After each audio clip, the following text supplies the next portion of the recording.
I'm Sean Clark, and today I'm on FANTASM Podcast. Welcome to Horror's Hallowed Grounds. Phantasm. This is Tobias from Cut Up. You're listening to FANTASM Podcast. What's up, motherfuckers? This is Brian from Vital Remains. You're listening to FANTASM Podcast. Hail Satan. This is Dr. Ross Stewart from Exhumed and Impaled, and you're listening to the FANTASM Podcast. Phantasm.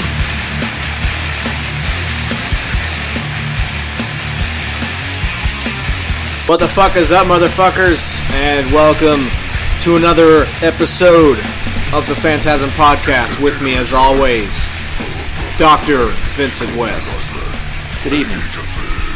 And we have a special treat for you guys. This is a episode we've been wanting to do for a long time for you guys. It's we have our first horror guest for you guys. We've packed it with death metal for a while, and we fucking love all the guests we've had so far. Thank you to all the great guests and interviews we've had so far. It's been fucking awesome and a privilege, and we're so humbled to have been able to talk to the people we have. It's been really fucking great. But today we have Sean Clark of Horror's Hallowed Grounds, and he also was a writer for Horror Hound. And he's a big fucking part of horror and what it is today. And, he is a very ambitious guy, and we really, admire his work. And we're, huge fans just like he is. And he gets to go out to these fucking, all these awesome locations for these films. And one of them, which is, he actually said, spoiler alert, was one of his probably his favorite that he shot is Halloween 3, and that is the film we have for you today, The Season of the Witch. So I'm pretty excited about that. Yeah. John Carpenter did the music for this film. I guess is my favorite thing as a kid about this film. I love it. I know a lot of people don't like this film because Michael Myers isn't in it, but it's a great film. I think it plays great on its own. Maybe if it didn't say Halloween 3, maybe if it just said Season of the Witch, then people wouldn't have such a stick. Well, what they wanted to do with this, what John Carpenter had in mind, was make like a new anthology out of this every property. year. Yeah, and have it just a new story set around the mythos of what Halloween is. And, the Akkad family wasn't having it. Right. And here comes Michael Myers again. And here we are in Northern California underneath the overpass here when what's-her-name's dad is running to the gas station. It's October 23rd. But hey, kids, guess what? It's actually June 9th. But hey, it's every day. It's always Halloween for Every us. day is Halloween. This film takes on more of the witchcraft, Celtic folklore edge to it. It's pretty different. It's almost regarded as more of a science fiction horror film because there's so much just weird elements put into this. There's kind of a cyborg-esque element to it, like an artificial human being element that's put in here.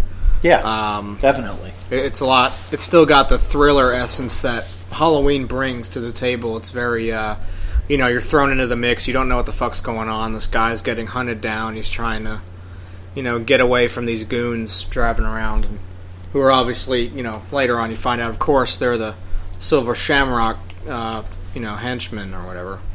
So, and if you watch the Horror's Hallowed Grounds feature on this Scream Factory Blu-ray of Halloween 3, if you're not familiar with that feature, he's done it on a lot of releases, and he starts hit for hit with this movie. Starts out where he's running from the henchmen, in the overpass. Sean does. It's a really funny scene, and he introduces himself like this is Sean Clark of, and you're watching Horror's Hallowed Grounds, and he just goes right to all these locations, and it's just a real treat when you pay money for these releases and you get something so unique and really something for the fans. It's pretty cool. So, and this junkyard and stuff, it's still there. A lot of these locations on this film are very much the same as they were. Only with this location, the cars weren't there anymore. But they, I think they just packed a lot of cars in here for this scene. But it's interesting. I didn't know that. no. Then the gas station they go to is right next to this. Like, you can basically walk right to it. It's not a very long walk to the gas station where you see later. So yeah, this film is just very fucking different. It's my favorite Halloween movie. I know I get a lot of shit for that, but Is it really? this one really is just a fun movie, and It is fun. I enjoy that it's what they were trying to do with it. They wanted to, release a different story under the Halloween moniker, and just have like an actual Halloween universe, if you will. So I thought that was very ambitious. Of course, at the time, nobody gave a shit. It's 1982. There's people are wanting Michael Myers when they go see a Halloween movie. They're like, "What the fuck? Where's Michael Myers at?" It's like, well, this is different. We're gonna try and we don't want to. John Carpenter didn't want to do 8 Michael Myers movies. He wanted to do something different after the first 2 movies. I feel like he was comfortable with the story of Michael Myers and that it ended and everything was fine and dandy. But when you release a slasher film, of course, there's not going to be just 2 films. They're just going to keep pushing them out until the demand is lost. So I think this film, just the time that it was coming out was when sequels were already getting pumped out from, of course, Friday the 13th was getting sequels pumped out. Nightmare on Elm Street sequels were getting pumped out. So when you've already had 2 Halloween films and then the third one is just something completely new and fresh, I guess at the time and the age of cinema at the time was not prepared to toy with it and just, release I like something this. I saw it at the theater. Yeah, it's great. I saw it at a drive-in, and then I saw it at a regular theater that used to be inside of a mall. Yeah, that's amazing. When I was a kid at Perimeter Mall, if anybody here is from Georgia. Now, is it the one we went to that's like all run down now? Yeah. It's pretty sad. It looks like a... I don't know, man. There's like no stores that I've ever heard of that are in that mall. It's went to shit. I mean, it's just depressing. I have fond memories of it. But yeah, I actually saw it. This is weird because we went through this earlier this year. Yeah. I saw this at that mall. Wow.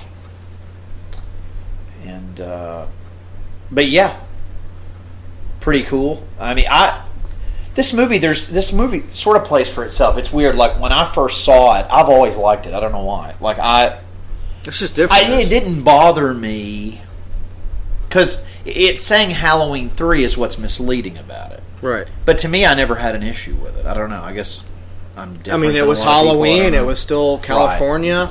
Right. It's still Tommy Lee Wallace did a fucking great job with this film. Well, now the original, that's supposed to be in Illinois, but right, Haddonfield, all that stuff. But it was shot in California, right. So it's all the same flavor.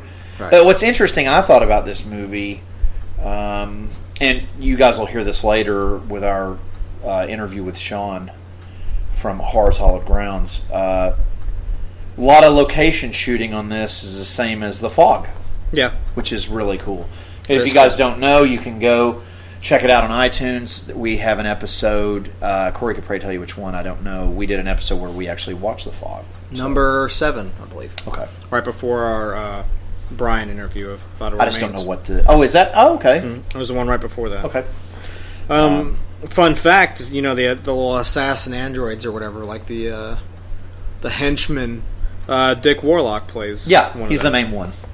Which is awesome. He's the recurring one. Throwback to Halloween 2.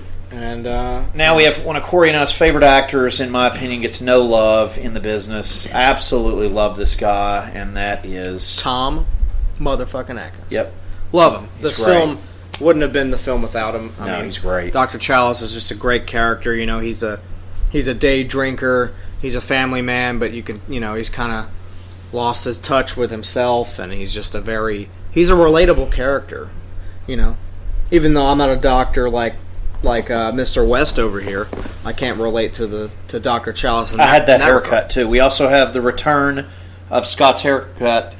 Halloween, Dr. West's haircut. Yes, Halloween 3. This is the third time we've seen your haircut. Yep, my haircut is definitely in this. Awesome. The original OG when I was a kid. There it is. But yeah, my babysitter Scott used to laugh at my haircut. That's what I was talking about. But anyway, pretty cool, and I'm wearing my skull mask watching the Silver Shamrock logo.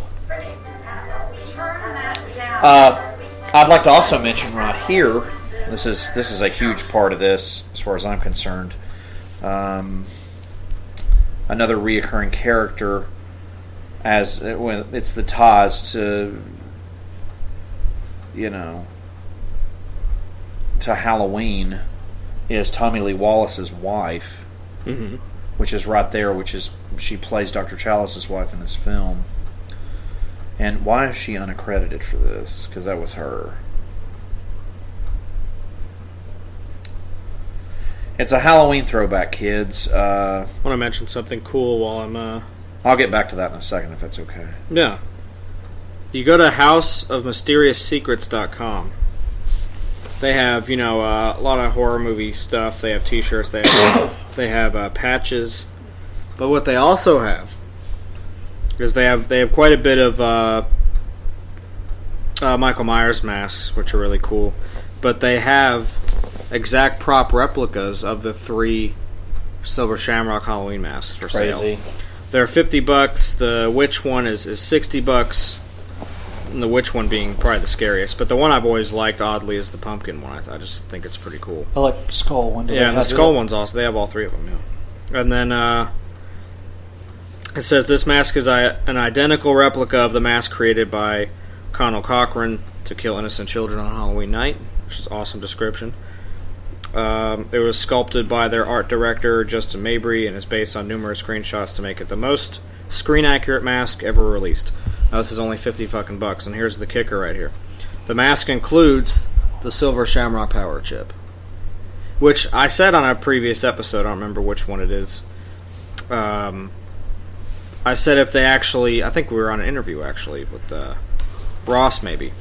I said that if they made those masks and they had the power chip thing, I would actually kind of be afraid to buy it and put it on. But there you go. I will own one of these. Here's the picture of the... if they are exact replicas, I just imagined you in it. That's why I was laughing. But so it's called houseofmysterioussecrets.com, and they have all 3 of these masks. They have a lot of other cool shit. They have a Fulci zombie mask, with the maggots coming out of that mask, because it's pretty cool. There's the skull one for you. Awesome. Yeah, and they're all proper replicas, and it's only $50. It's really not a bad deal for the not at all. We can get a shittier mask that isn't even from anything for more expensive. So right, and that's actually scary as fuck. Cool. The witch. Yeah, one. It is. The witch one being the most expensive, but yeah, cool website. Got a lot of cool shit. They got a lot of patches and t-shirts, and they have a UNITA medical supply patch, which is pretty awesome, and that's from Return of the Living Dead, of course. Which we get into with Sean. He has a pretty good experience with that.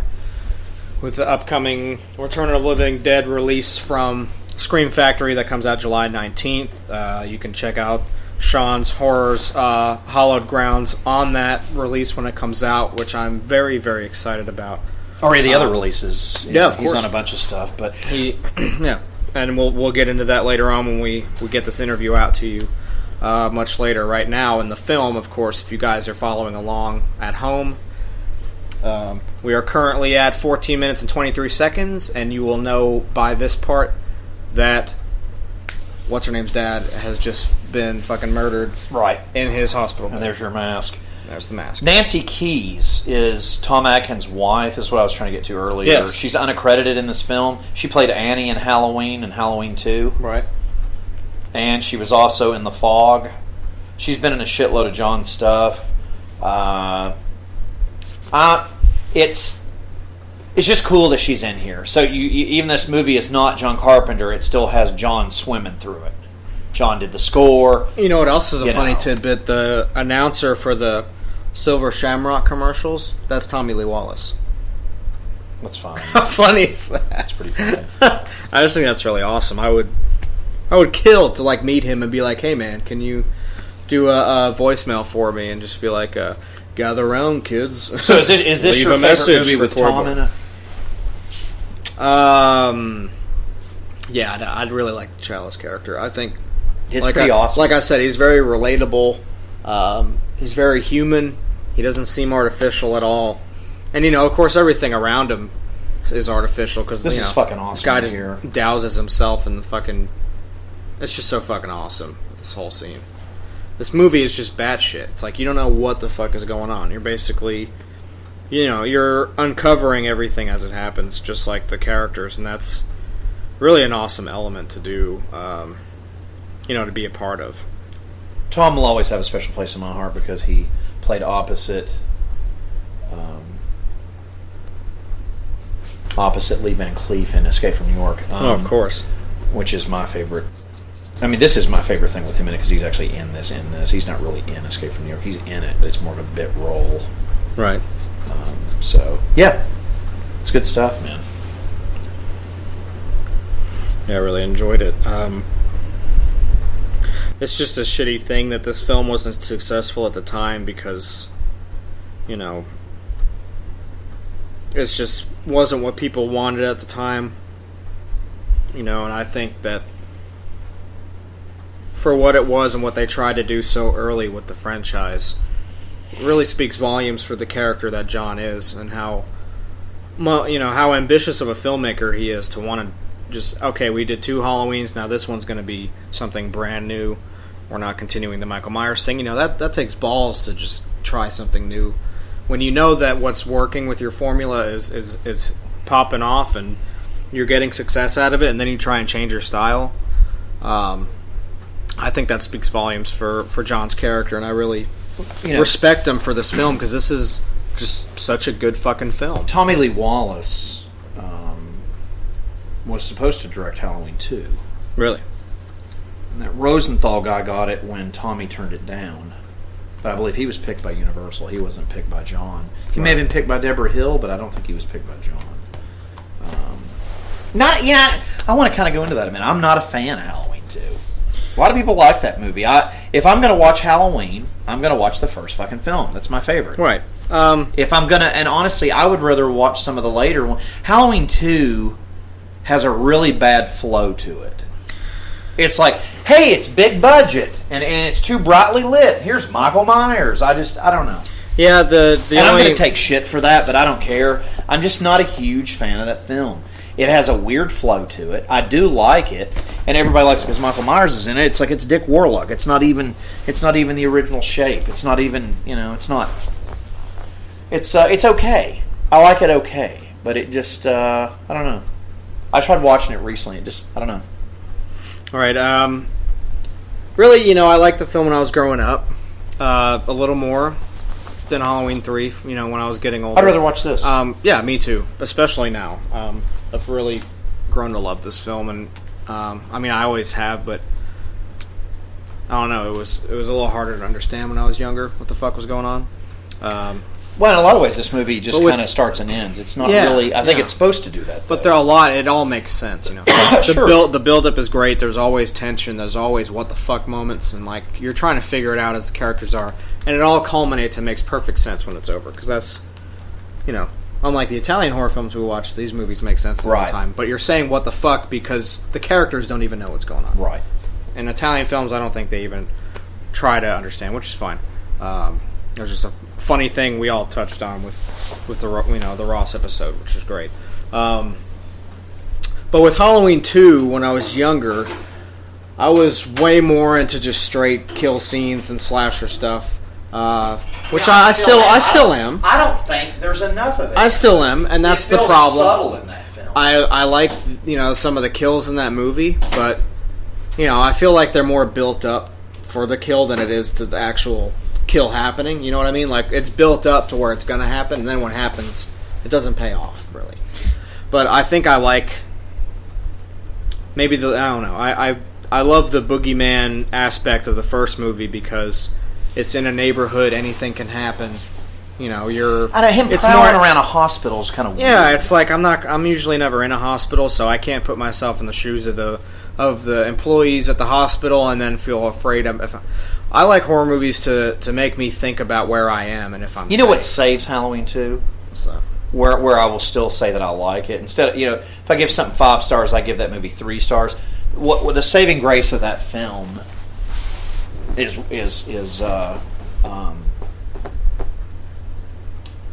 well, No. Yes. For me, the saving grace of that film is Donald Pleasance. Yeah, of course. That's it. But it still just seems weird. It's like he's running around town and he's at a hospital all day. It's just, I don't know, the movie, it's not some, it's weird, like it just doesn't run, the way that I want it to. I don't know. Yeah. It just, and of course now we're in the bar. The Buccaneer, which is called. Didn't ask if it was called that the whole time. I think it's always been the Buccaneer. Because the bar is still very much the same today. Yeah, man, it looks still just like fully this. functioning. Of course, for this movie, we made the lighting. There's the nod to the OG Halloween. Notice he didn't do the 2, straight up with the 1. Yep, because perfect. John doesn't like part 2. Perfect. Oh, I will say this to tell Halloween fans this real quick. I do like Halloween 2, the television version, which is included with the Scream Factory Blu-ray set, or if you have Only the box place set. you can get it. That I like better than the theatrical version. You know why? John cut it. Yeah. John edited that film and reshot I can see it. that. You know where he said... sorry, this is going to the Sean interview. No, you're fine. Way later, but you know where he said, that when you go there now to the location in this bar that's still very much functioning, there's a window there where Ellie walks in to the scene to meet Dr. Chalice, and now it was like a wall in the movie, but now it's a window. But Sean shed some light on it. And he said that he thinks it's always been a window, but they added stuff onto it because to make it darker in there and stuff like that. Yeah, I definitely. And think by that's watching true. it right now, you can see that it's like they had built some kind of a wall thing, and you can see the light from the window coming out of it. So it's daytime, it's not through the door. So I can totally see that it is actually has always been a window there, but they put almost like a wall over it, so it looks like so it makes it darker and more, it's more vibrant in there. And I've always liked the. Just like I've said before on the Fog episode and stuff like that, John Carpenter has such an amazing sense of cinematography, and I think Tommy knocks it out of the park in this movie. Well, the connection there. The colors stick out where they're supposed to, and Scream Factory just fucking nails it by bringing this back out. It looks so fucking good. The connection, though, is Dean Cundley. Yeah. Dean didn't work on all of John's stuff, but he worked on a shitload of it. He's just fantastic. And you can tell with Tommy using him in this, that's why this film, I've even had people go, no, that's a John Carpenter song. No, it's not. It's Tommy Wallace. John just did the score. Is because it feels like it because Dean is the one that shot the motherfucker. Yeah. Yeah. It just looks so fantastic. He's under direction of Tommy, but Tommy and John, if a lot of people don't know this out there, I'll share this with you. Tommy and John were buddies and went to school together. They went to film school together. Right. So there's the connection there. Tommy also worked with John on Dark Star. Yeah. Which I love and own that. Not something I'm ever going to bring to the table on the podcast. It's science fiction and it's kind of campy. John, still awesome. It is. I still own it. It's awesome. But I think They Live is as far off the path as we'll go, but it's still kind of horror. It fit for, and we hope you guys enjoyed that for the Michael Smith episode. It was really cool. So. All right, and here we got the. This is actually the location right here where he just leaves the mask shop. He's on the payphone, and he's got his Schlitz fucking ready to go, get fucking trashed and shit hammered. And across the street, where they're not showing you, is the church. Oh, that's High Life, baby. Yeah, I thought it was a Schlitz. That's High Life. Okay. You want to go in for the Zoom? Let's do it. No, I believe it. But across the street here, where they're not showing you, is see if I'm right. Is the church from the Fog? Yes, which is fucking amazing. Which you guys will hear about that later. We actually that does look like High Life. That's High Life. Oh, it's straight up High Life. Oh yeah, it's fucking Miller time for the doctor, and he's fucking running to his car to get this goddamn beer out there. He's going to him and Ellie are going to go do some fucking surveillance and covert ops together. They're going to try and figure out what happened to Al, or Harry in the film. Al's the actor. Would you say this city was Piramadre? Is that? Yes, I believe so. Yeah, and then here's the beautiful. Oh, it's great. And then, when they go to Santa Mira, it's just, it still looks the same, which is crazy. The factory's still there, and He even said, Sean said, I keep going back to it. It was so fun to do that whole thing.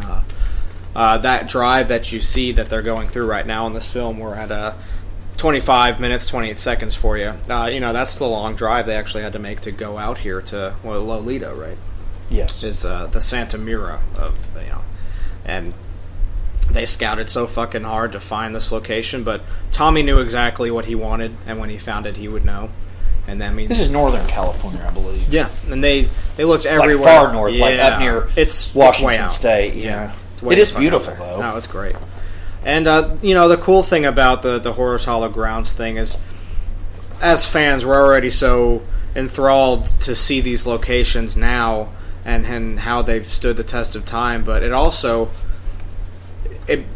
even though you feel a part of it, that he's there, and you can see, as a fan, it's like you're with him, walking around with him. Right.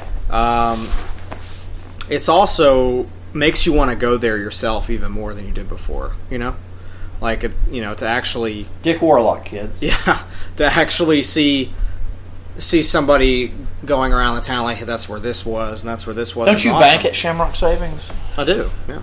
You all can send, very good to me. Send donations to C. Gore Christ or V. West, care of Shamrock Savings in Lime. Right. Yeah, definitely. I would do a GoFundMe. But Big Brother. Yeah, and then you got the... it's weird. This is kind of a conspiracy theorist sort of thing going on in this. Because this is definitely Big Brother. It is. It's, But there's more to it. You go into a town where the whole town... This almost plays like an X-Files episode. Yeah, the whole town's controlled by a different force. It does play like an episode. The X-Files took from this. It's not necessarily aliens, but I've seen a ton of X-File episodes where you're trying to uncover the bigger story of what's going on with this fucking weird town. Sign?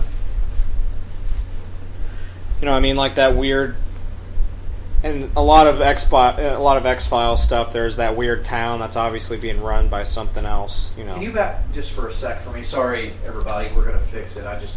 We're backing up. So if you want to pause it real quick, we're just trying to find what this sign was right here. That's right before this. Is it this? Yeah, right there. Railroad Avenue. Railroad Avenue.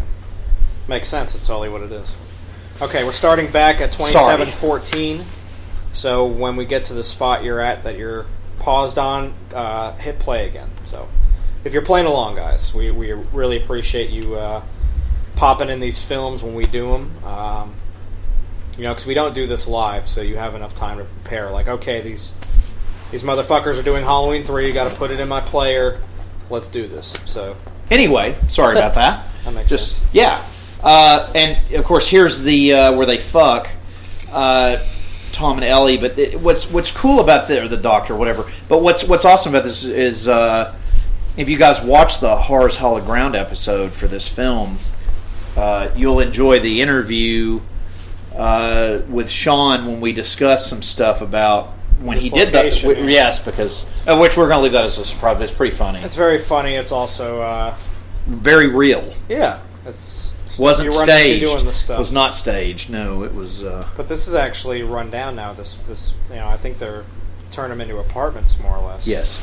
They're not the motel, but you can still go in there, and it's pretty fucking cool. I want to also say something else. I had mentioned this on podcast back. And here's Connell Cochran, throwing his dick around at everybody. Of course, you don't see him, but he's getting chauffeured around in his little vehicle there. The Halloween 3 that Universal released last year that's bare bones actually looks better than the Scream Factory one. Yeah, I've heard you told me. Which I need to get you a copy, because it's... There's nothing on it, but it's unbelievable. That was the main film you told me, and I think we've mentioned this before on a few. We have. I've brought it up. That we've been wanting to do a play-by-play of comparing the screens, and of course that wouldn't even take very long. It's just we don't have to play the whole movie with both screens, but it would be awesome if we did something for the podcast anyway, where we have both discs and we got it somehow. We can do that for everybody. I think would be cool. Of course, here we got the Winnebago family, coming out for vacation. Very, very National Lampoon style, I think. which is just funny. And he almost got fucking ran over.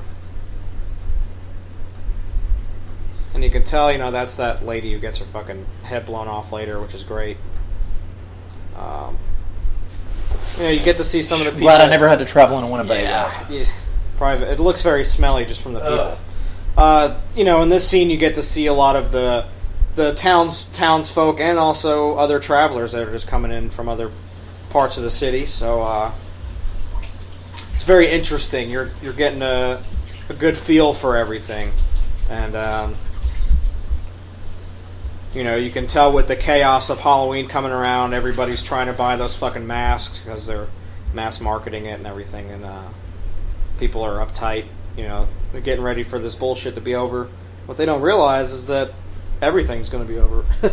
Yeah, it's just starting. But now, when they put this film out, they marketed it where they actually had those masks. I believe they were like $25 or something. Did you have one of the masks when you were a kid?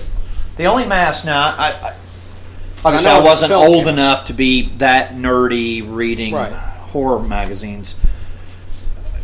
I don't even know if Fangoria had started yet. If it had, I still wasn't really... They did. Because I was like, this came out in 82. I think that was one of the first covers. I think the guy that did the artwork, with the kids and the witch, did the artwork for E.T.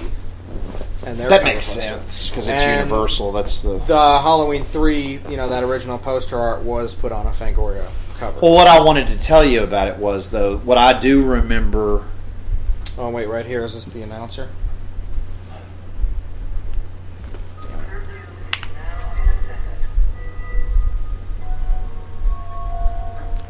She said the curfew... You can leave the volume. Why don't we just leave the volume up for a little while? You want to? That announcer right there, ladies and gentlemen, that's Laurie Stroud. That's Jamie Lee Curtis herself. That's awesome. As the announcer. Leave it up for a while. Okay.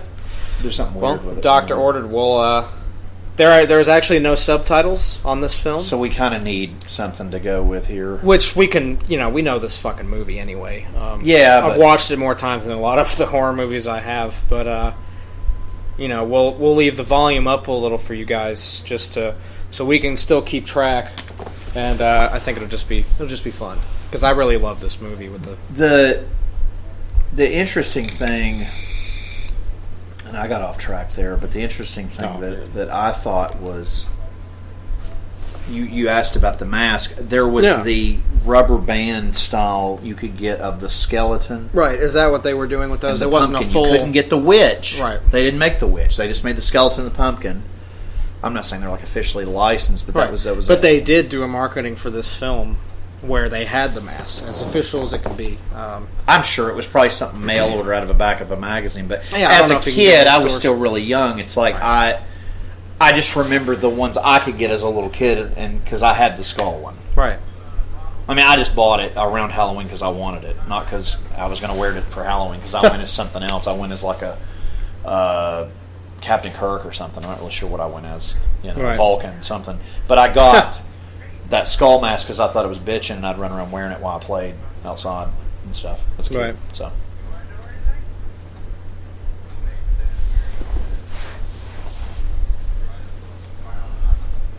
I want to also tell everybody that I have had such a stressful week. I'm going to drink as much as Tom Atkins does in this film at some point, probably later tonight or early in tomorrow morning. Probably early into tomorrow morning because I'm a weird drinker when I drink. But no smoking, though.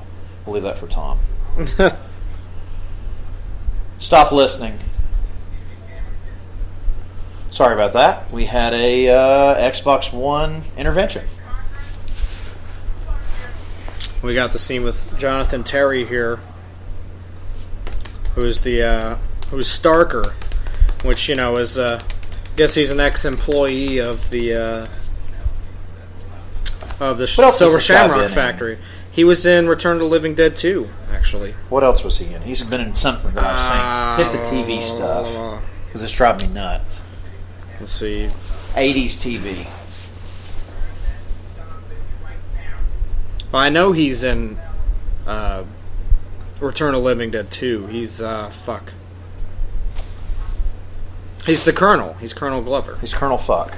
And he's in Return of the Living Dead 2, the first one at the end. Colonel Fuck. I don't know what else he's been in. I'm not finding anything on that. No television stuff? Are you on Wikipedia or Internet Movie Database? I'm on Wikipedia right now. Let me try and find. I didn't mean to nerd out with you there. I'm just curious what else he's... I know he's been in a lot of stuff. I've seen him in a lot of stuff. I saw him in a lot of stuff growing up as a kid. I just don't remember what all he was in. He was in a lot of shit, though, when I was a kid. I remember him being in a lot of shit. Let me find it. Let's see. Or maybe he just looks familiar to me and it's not him. But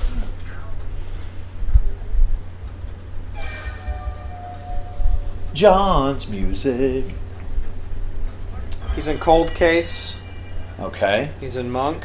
Okay. Beverly Hills 90210. That is one of the places I remember him from. T.J. Hooker, that had to have been it. I was just watching that before I came over today. He's Director Rivera. T.J. Hooker has William Shatner in, if y'all don't know what that is. And you'll know him from this too, I'm sure. He's in Cheers. Oh, okay. Yeah. Same year he did this movie. So. Yeah. That's and definitely stuff the Doctor Dick watches. Warlock, which I've met, and he was very nice. And he also lives in Johnson City, Tennessee, which is really weird. Wow. Actually, I take that back. He somewhere in between there and Bristol, maybe Kingsport. I don't know, but he looks like Roddy McDowell in this film. He was really nice when I met him. You agree with that? And it was free. Yeah, I met him when I met Dick Warlock that plays Swamp Thing. If we've got any Swamp Thing fans out there, fuck yeah! I was a big fan of the cartoon growing up, and I loved the movie, the '80s one. We should do that. I was a huge Swamp Thing fan when I was younger. We should do it. I thought it was very weird. It's a Beauty and the Beast kind of thing, but it's fucking awesome. As a kid, I don't know what it was. I loved Swamp Thing, and I still do. The cartoon was huge in the 90s. I'm a huge comic book fan until Alan Moore ruined it and turned him into a gothic fruit. Yeah, he tends to ruin a lot of stuff. Yes, he does. He's annoying. But anyway, that was another conversation for another nerdy event of us talking comic books. I do fucking love Swamp Thing, though. I think he's great, man. Swamp Thing's great. And, of course, this chick has the mask now, and, I don't know why people weren't sketched out by having those chips when they bought the masks. I mean, I guess you're just supposed to... have a Coke and a smile. Yeah, realize that they're stupid, and just be like, well, why don't you question shit? It also goes back to the whole They Live thing with John. I think corporate takeover and commercializing and consumerism is really a big part of John Carpenter's artistic vision with a lot of his stuff. And, I know Tommy Lee Wallace feels the same way. So I think this movie was kind of a precursor later on for They Live and for what John did politically with his definitely view of stuff. Because this was the precursor to that, I think. Definitely. I agree with that 100%. It's Big Brother. It's there's something to be revealed and all that shit. So I think that this film's very important for what's to come, as far as They Live and stuff like that. I think this movie really, just shows how corrupt things really are. But it's different with this, they're trying to solve a murder, so of course there's, they're trying to uncover something they know is sketchy. But with They Live, it's just kind of walk into something that's already been happening, and someone's got to do something about it. Of course, with this film, there's not really a resolution, which I think is great. And it doesn't really leave anything open, but it makes you wonder, and it shows that they wanted this film to be part of a collective, where it's like they wanted more things like this to come later. It's kind of depressing. It was very depressing, but it left off just like a creep show style thing, where it's like it ends so crazy. Then when you put another Halloween out, if they were to follow this model of it, then it would have made sense to end that way. But it's still awesome the way it ended. It's time to fuck. The best part is like she got out of the shower and then he's like, "You're gonna have to take another shower because the doctor is in." Literally. And she looks really good in this film. I'll give her that. He's giving her the high life dick. Yeah. But to go back to the Halloween movies, I really like Halloween 4 and 5. Yeah, those are great too. I like Halloween 6. It's after that when I'm kind of like... And the Rob Zombies, absolutely not. I think they're fucking terrible. It's like, I don't need a backstory on Michael Myers. It's fucking dumb. We've touched on that before, but I had to say that. But I really enjoy 4 and 5. You know? But and again, I love Michael Myers. But again, if I'm going to watch a Michael Myers film, if I'm sitting at home and I'm like, I want to see Michael Myers, I'm throwing in the first film. You got to. And I'm also throwing in the TV version, which was only available on Blu-ray in the limited box set, which the Doctor, of course, has. Right. And you know, Stacy Nelkin, Ellie, she was married to Barry Bostwick. We were actually just talking about Rocky Horror before this episode. Weird. How weird is that? I did not know that. That's very strange.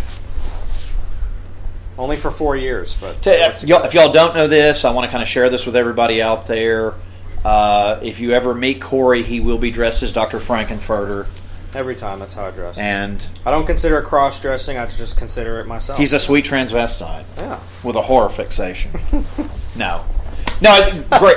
We were actually, what I wanted to mention, though, that's, of course, all bullshit. But what I wanted to mention was Tim Curry is either this month or it was last month, did his first con appearance. Excuse me if I can get it out there. Yeah, pretty fucking awesome. He had a stroke, and I think it's fucking awesome that he did it. I think it's great. Good for him, man. If he hasn't done it, then good for him. If he hasn't, awesome. But, it's great. But, yeah, he was never someone that did that. I know, because I'll never hear the end of it because someone that I know wanted to go to that. But, I'm not even going to not bother. rich. I'm not even going to bother to tell no. Alexis about it. Let's don't do that. Because I shouldn't have told Julia, but, hey, she loves him, loves that movie, and, whatever. But and then she'll walk up to me and be like, I could show you my favorite obsession. I'm like, oh, I could ruin your favorite obsession for you, but I'm just not even going to mention that he did a convention. So I believe it was in California. I'm sure. Actually, I remember when they were setting that up because I forget which website it was. It was some, star thing. God damn. Yeah, this. Oh man, what happened to her? She tried to put on that fucking mask and it like that chip or whatever. And the insect stuff is gnarly in this. Yeah, it's just kind of. It also makes you wonder. There's something very science fiction-y going on because it's a murder mystery and there's some weird people and weird characters, but then you start figuring out things are just not of this world in this scene, But that's fucking gruesome, man. She gets part of her fucking mouth blown off, her eyes bleed. Is she an android through this whole film? No. Okay, because I always thought she was. It's funny, she was almost Nexus 6 and Blade Runner, but they actually... No shit. Because of budget cuts, they cut her out of it. I guess they couldn't afford her, or they needed somebody, which is pretty interesting. It is interesting. So she was supposed to be like a replicant or whatever. But yeah, now the Silver Shamrock guys in their little van are taking that woman away, cover their mess. But what I was saying with the Tim Curry thing, there was some kind of a, this company that does autograph stuff for celebrities and conventions or whatever. They were taking requests for Tim Curry autographs so that you can get one, and he'll sign it and mail it to you. That's awesome. It was awesome because they were saying it's his first convention. It's probably his only one he's ever doing. And if you want to reserve an autograph for him to send out, then we can arrange that if you just send it to him. And so I thought that was pretty cool, but I actually forgot about that completely because that company, whoever it was doing that would have been a great the autograph thing, right? Yeah, but I didn't think about it. And plus, the autograph thing's cool. But even though he does, he would have hand signed it. But I still want to meet the guy. I like to when I go to conventions, getting the autographs. I have to say, I want to tell everybody at home, Corey has a great autograph selection. My autographs are massive, but they're all music. Right.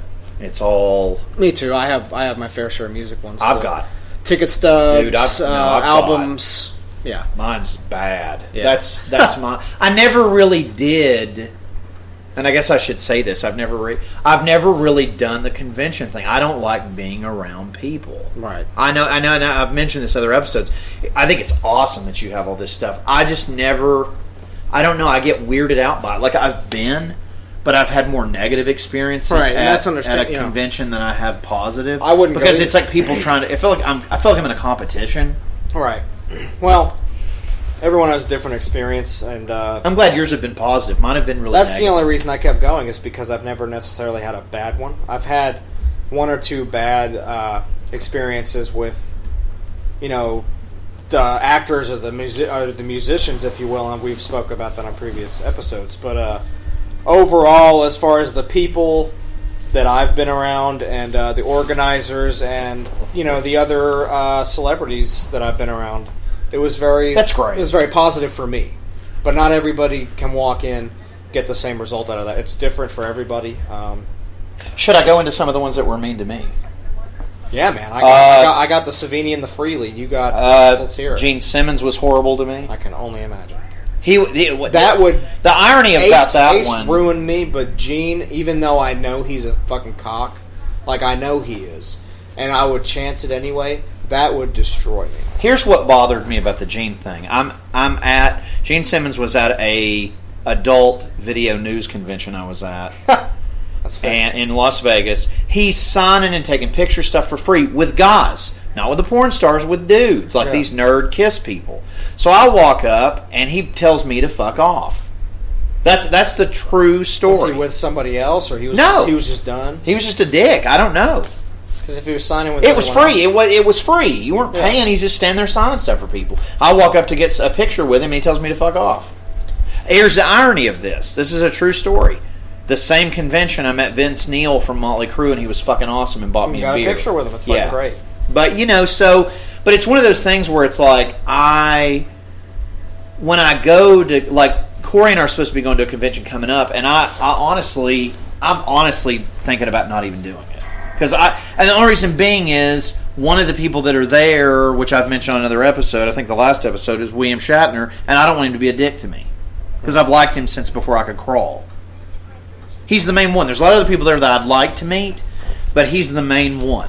And it's like, I don't want the guy to be a butt to me, because if he is, I don't even want to go. Right. I can stay at home and not meet him and still have good memories with his stuff, because it will ruin it for me. Right. Absolutely ruin it. Because it does. I don't know if you guys are like that, but and I don't care if if it's a musician you really like, or an actor, or director, or it could be anybody, a comic book artist, whatever you're into, and you go to meet them and they're a fucking butt. It's like, it just ruins it. Your whole. It ruins all of it. It ruins it. Honestly, for somebody like that, if I had some advice, and we can do this right now on the podcast, if you want my advice on it, Please.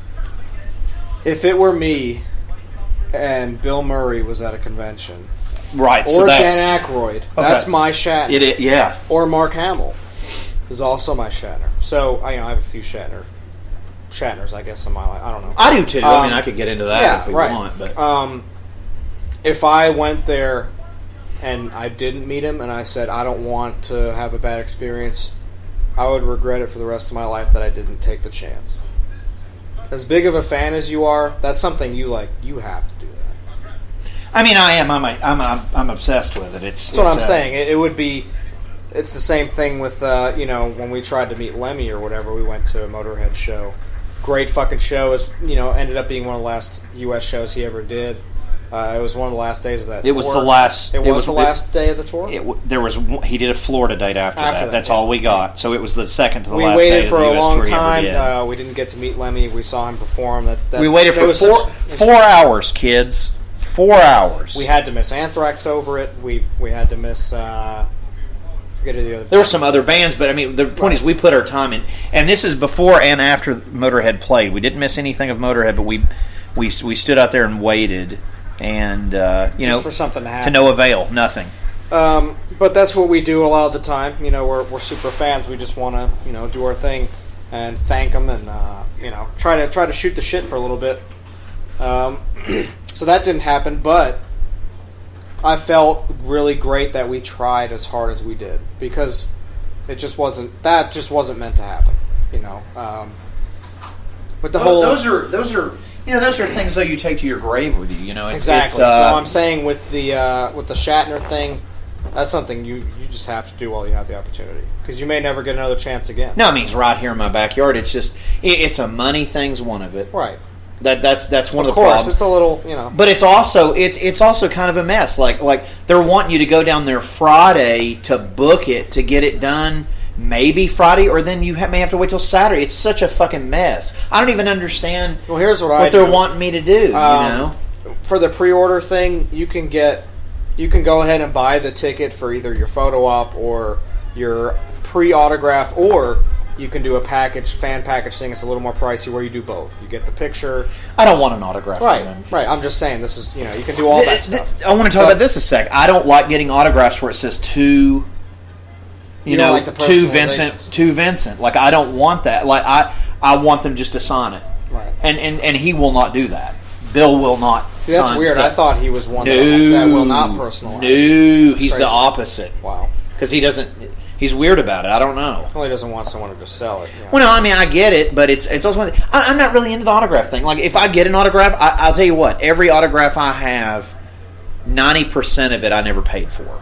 Right. Like, bands don't do it. Like if you came up, if someone came up to us and was nice enough to even know who the hell we were, I'd be all about it. Right. You'd get a $49.95 bill in the mail, but I would do it. I'm kidding, but no, I'm not. No, I am. I'm just being stupid, but for real, it would mean a lot. It'd mean the world to me. Somebody even knew who the fuck I was. But it's interesting how actors want to get paid, and I think it's funny how musicians do it for free. Right. Well, some of them. Yeah. We could get into that, and actually, that's goes along with death metal. True. There are some death metal bands right now that are charging for meet and greets, and I'm not excluding anybody. If you charge for a meet and greet and you're a death metal band, shame on you. Right. You're a fucking gluttonous turd. Well, a lot of that has to do with management, and a lot of that's also not. It's still bullshit. I don't know if it's the band's control or not, because you can't really. They're getting that money. I've had people try to tell me they're not getting that. They're getting that fucking money. If the bands are doing it and they have a successful record label with a management company that they're thrown into, they can't really tell the management to fuck off, I don't think, because it's a contractual thing. The bands are making money on that. I don't know how that works. They get that money. The label's not keeping that money. The band's getting that money. I'm not saying they're not getting the money. I'm just saying.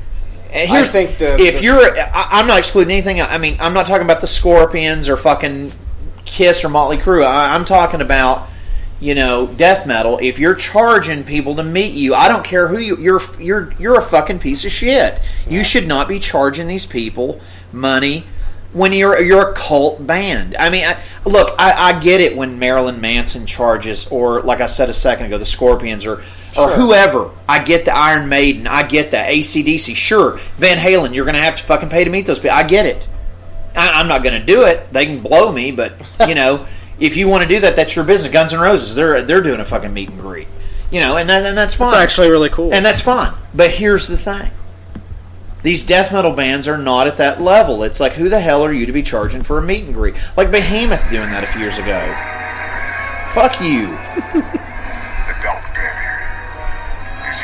Yes, I am. It's fucking bullshit. Yeah, I don't. It's total bullshit. I'm not paying you. Here's one. I'm going to switch to thrash a second. Testament charges like $175 for meet and greet. For 2 original members, blow me. You know what the other thing is? 3 now. You know what the other thing is? I've met those guys outside of shows. They've never asked me to pay for anything. They've signed my shit. And that right there is evidence to where I think the meet and greet thing is still optional. And I think it's a management ploy. Some kind of a tour manager does that, or a management company sets that shit up. Because every time I've seen Testament, they've had that little meet and greet thing before the shows. I'm not doing it. Hatebreed's done it, where they've had meet and greet. You pay for it. But you know what I did? For you know what I did? I went there after the show, and they all signed my shit. They all took pictures. They didn't ask for money. I mean, I think that's great, but I'm telling you, I'm tired of going to the thing, and it's just like.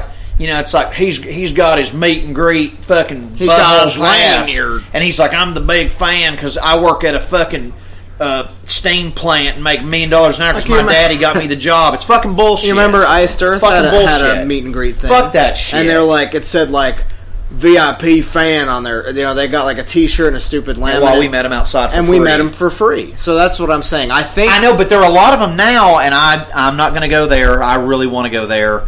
There are a lot of them now that will not meet you, and you have to go to the meet and greet. And they see that's I've even had them tell me, "Sorry, you missed the meet and greet." It's like, fuck you. I'm not buying that a minute to meet you when you met me 2 tours ago and you were cool. Fuck you. I paid to get in this motherfucker. That treatment is the band's choice. That plain and simple. Sure it is. That is the and band. I got defecated on. That is the band saying we have to honor this in this way. It's fucking bullshit. And we're not going to bend on it because it's fucking bullshit. They actually don't want to deal with it unless. And I'll mention one of the bands because they're never going to do this, and that's Behemoth. Fuck that band. It's fucking bullshit. It's like, and Corey and I've met.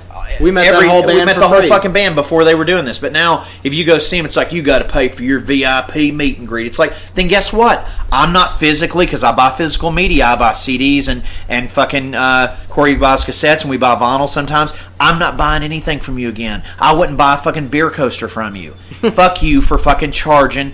For fucking doing that. And Nurgle, shame on you, dude. You had fucking cancer and you beat it, and now you're being a fucking tool bag, fucking trying to act like you're fucking a vampire or something, you can't die or something. It's like, man, whatever, man. I'm not paying for your cocaine habit. Right. I'm not paying for your pain pills or your speed or your beer or whatever the fuck it is you're buying with it. Your hookers. I'm not paying for it. If you're not going to fucking hang out with me for a minute, then fuck you, man. And I'm not coming to see you again, and I'm not paying for any of your fucking merch. I'm not going to see you ever again. Right. And people ask me, and I want to be specific about this. That's why I do not attend Summer Slaughter. Right. It's not something that interests me. It has nothing to do with the bands that are playing on it, but I'm not going to go and be treated like a fucking toddler at something that I've been doing my whole fucking life. Yeah, they're like, you got to pay for this certain thing. Because I found out, and this is not even about a death metal band. Apparently a deathcore band that did it last year, which you and I have no interest in, but I was talking to my friend Adam about it, and he was saying that they got back there, and they were standing right there, and you had to pay to meet them. It was like $25. Who was it? After the burial. You had to pay to meet that band? I'm dead serious. It was either them or Born of Osiris. I can't remember which it was. It's whoever did it last year. Which I met those guys for free every time They were charging. It was $25 or $35. It wasn't a whole lot, but you had to pay them to meet them. It's like who are they anyway? But I mean, it's not even about that. It's just the fact. It's like, are you fucking kidding me? Why are you charging to meet people? I just don't. I understand, if it's a management. Yeah, if you're the fucking Scorpions, you can charge to fucking meet people. If you're fucking, if there's a meet and greet option there where people opt to pay for that, and these aren't the types of people that take initiative and just walk up to the band members. Right. But if you're one of those band members that sticks by the meet and greet thing specifically, and you're like, well, you have to pay for it, then fuck off. Yeah, it's just not right. If Testament charges like $175, it is. It's $175. It's ridiculous. And I walk up to them after the show where that meet and greet is still a thing, and they just sign my stuff and don't mention money. That's awesome, and you can clearly tell that. If a band as big as that, and I'm not really a huge fan of them, really, but that speaks volumes that they just wanted to. They came out. They all came out. They all signed my shit. They were all super fucking cool. And I hate seeing bands getting lumped into that. I hate seeing a band fall into that where it's like, hey, I need some money. It's like, man, I already gave you money. I bought a shirt. Yeah. I buy all your physical stuff. I'm not stealing it. Obviously, it's a management thing, but the ones that stick out are the ones that don't even mention the money. If you approach them, they're like, yeah, man, cool. They're still human beings. But other bands that are just going to take a shit in your mouth and it's like, well, you got to pay for the meet and greet. Sorry. That's not what this music is about. Well, that's why I said specifically death metal. I know you're death metal and you need fucking money. I don't care if Five Finger Death Punch is charging for a meet and greet. I don't care because I'm not going to go see that anyway. Right. What I'm saying is, or Marilyn Manson or fucking Slipknot or whoever, I don't give a fuck. I don't listen to any of that bullshit. I hate all of it. But what I'm saying is and I'm not saying this band, but if a death metal band, any specific death metal band is charging for that, you're a fucking turd. Yeah. Why are you charging for that? And that's their choice because they're getting a cut of that. Somewhere they signed, yes, do this. It's bullshit, man. If Obituary does signings for free, then any other death metal band should. And yeah, they do. I've met that whole band. They were super fucking nice. We met them nice. just this last time. Yeah. But not the whole band, but we met most of them. We met three of them. That was in passing, too, but they did a signing at Maryland Death Fest when I went. They didn't fucking charge for that. I met Asphyx. They didn't charge for that. You know how big that fucking band is in death metal? They're fucking legendary, man. Martin Van Druin, who's in goddamn Pestilence, signed my shit for free. At the Gates, signed my shit for free. That's a double-edged sword, because when we saw them back at the beginning of the year, they had that $5 million meet and greet, buddy. Really? Yeah, I don't know. Because they shafted us when we were standing there trying That's to. Because right. Jens wanted to meet Thomas Lindbergh, and it's like, you got. Because he told him. I actually want to say this is something that you may not even know about. I didn't. Jens stopped him when we were separated, and he was like, "You didn't come to the meet and greet."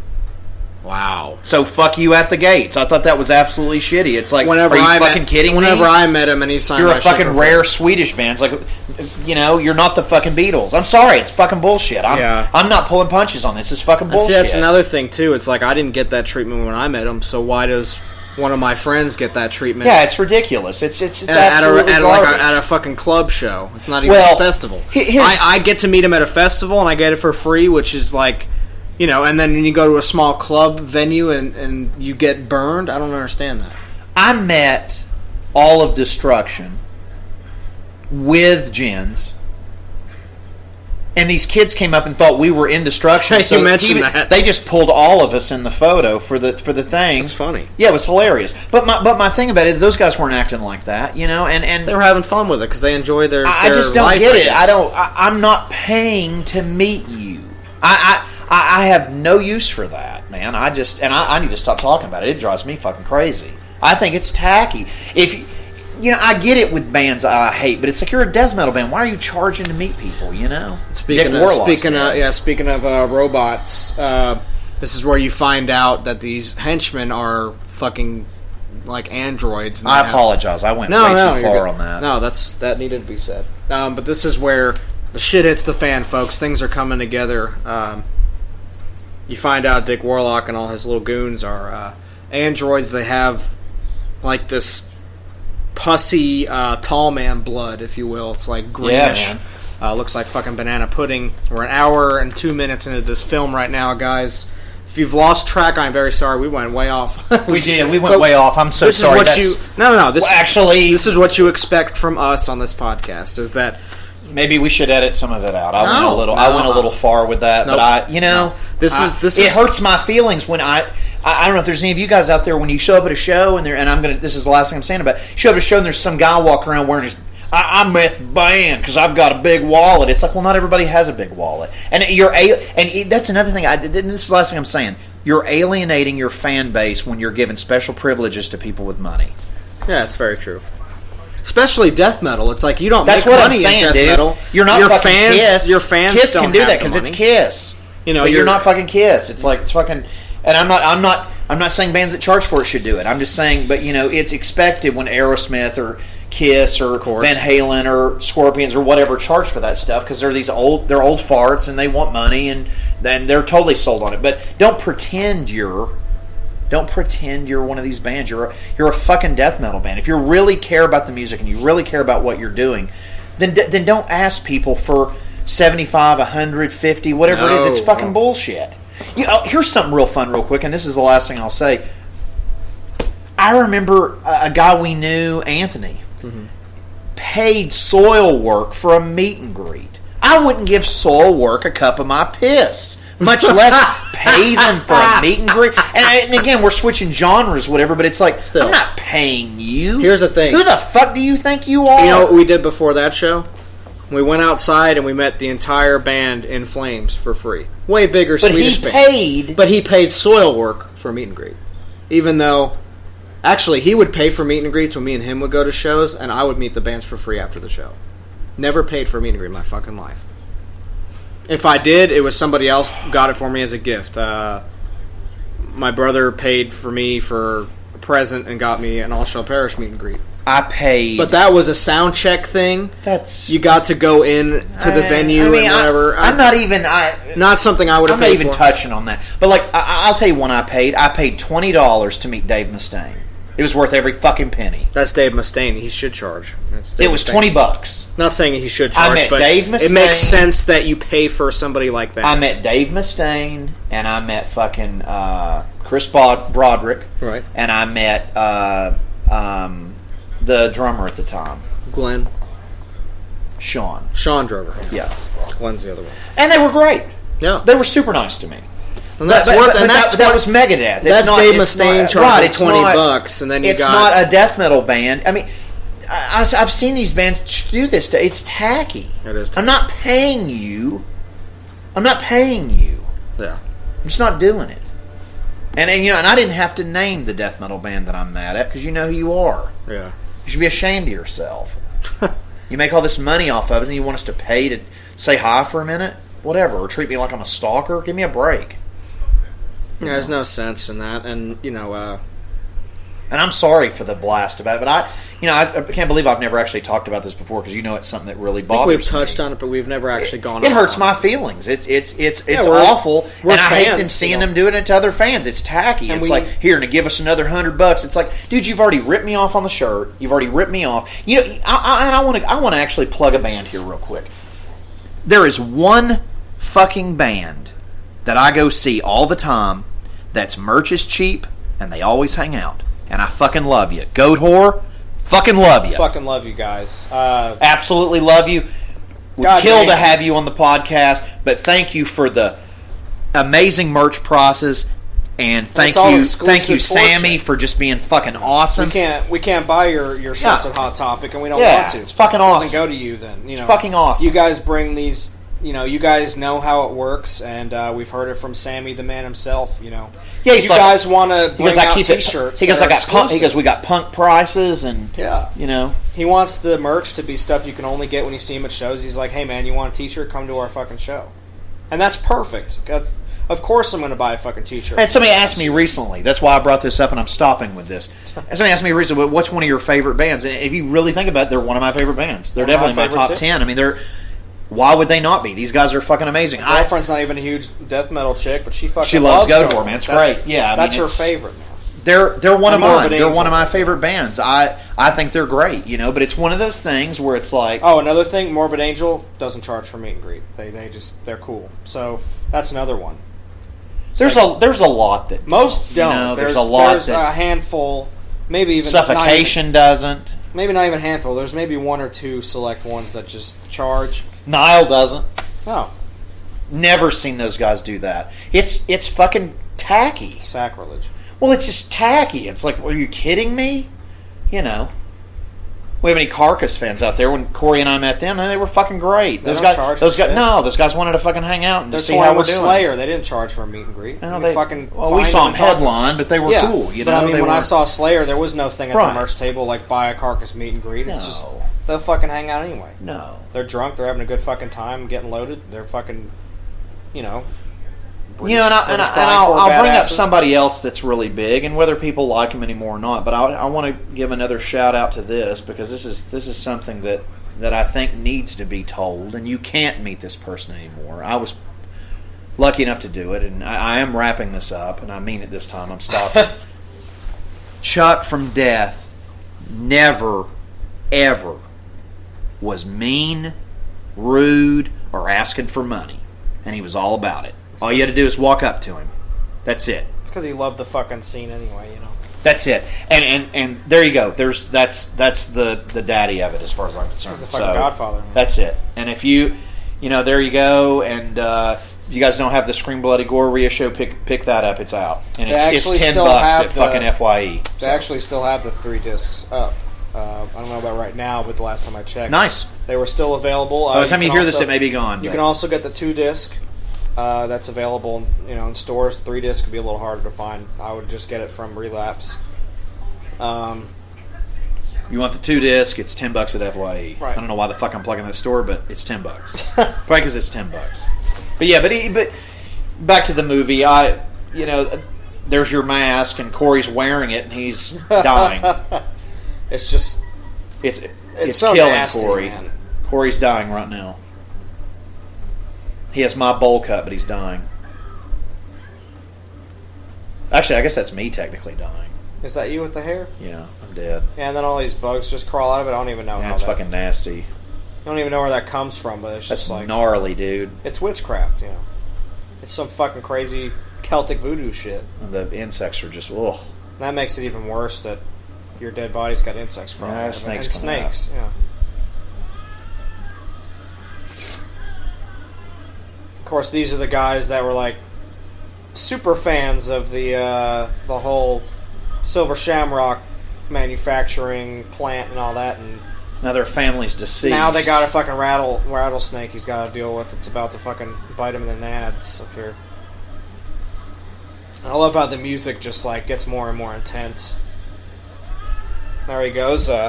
Shout out to Lemmy for that snake bite love here going on. I guess he just dies from the snake venom. He just...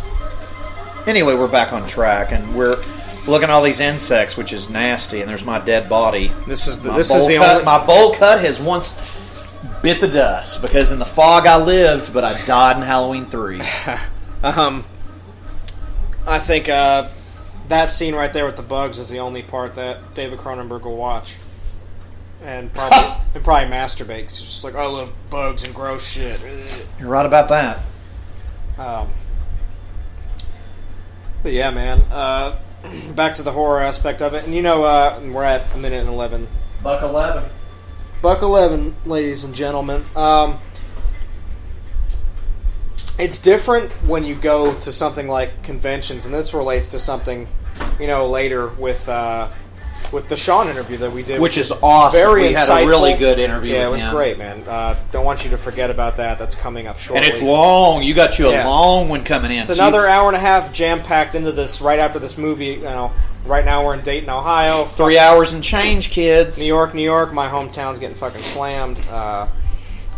That's right. That's you there. Yeah, you're Arizona, confused. You're like dressed as a witch, but you have the fucking mask. Yeah.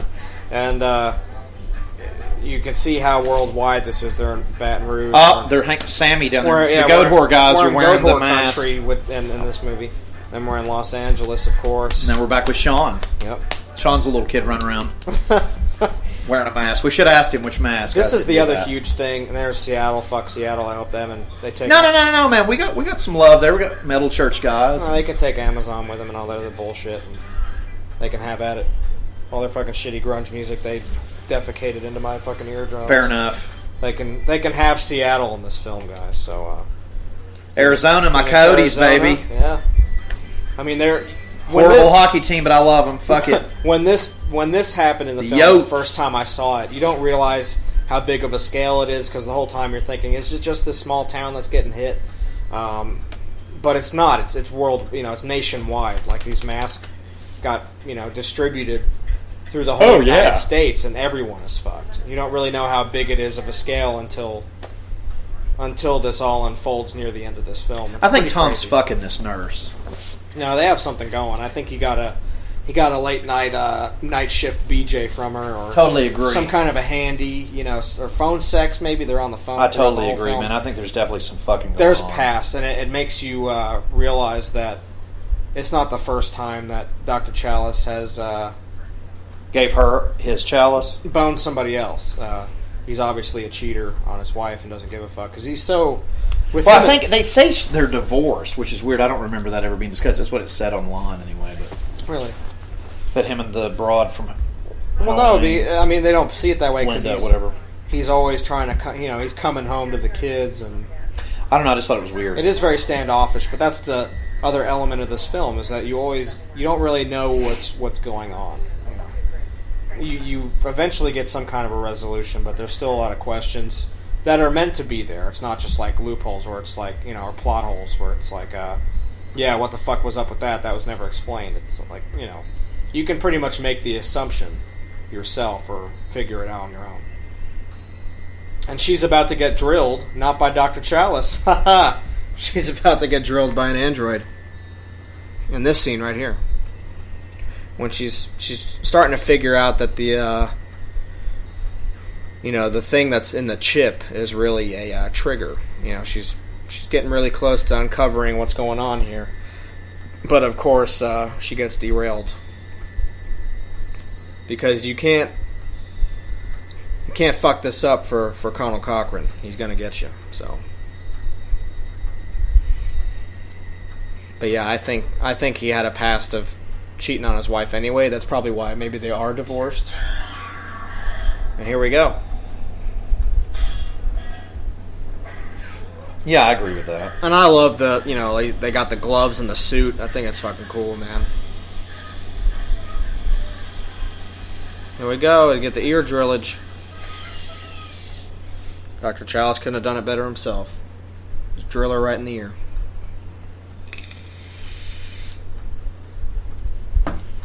So now his nurse Honey is deceased, and we're back at 7:30 p.m. in Santa Mira. We're here at Shamrock Savings. You got the motel. We're back in business. We're trying to figure out what the fuck's going on with Dr. Chalice in the Silver Shamrock factory here. Of course, he's tied up. This is the doctor of the podcast. Bread and butter of this film is coming up. Yeah, here in a little bit. Awesome. We've got like 10 more minutes, but this is supposed to be the shit has already hit the fan. This is it right here. It's like, what the fuck is what's Dr. Chalice gonna do? He's fucking tied up. Colonel Cochrane's been had, but he's not gonna let Dr. Chalice spoil his witchcraft fun, so.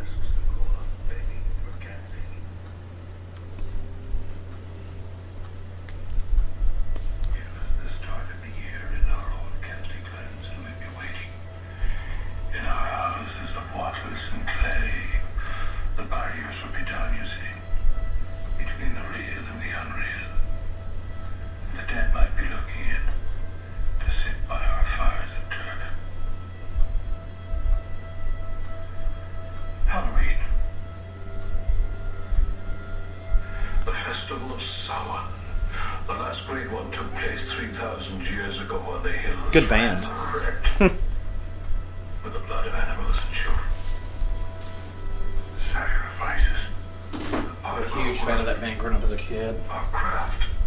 Witchcraft. Witchcraft. It's not so different now. It's time again. As rednecks might say, Sam Hain, but Sawin is who I was referring to.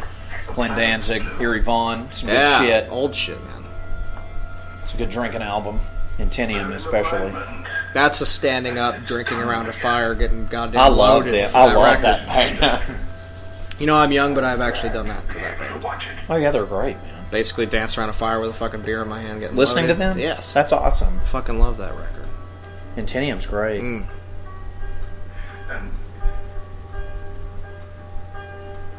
happy Halloween. And the Halloween music, because he's and watching if I'm not mistaken, when I call Corey, this is what plays. Or this when song? I text you or something. No, when you call. Okay. Isn't this my ringtone when I call you? No, it's the. Yes, it is. I'd say it's this.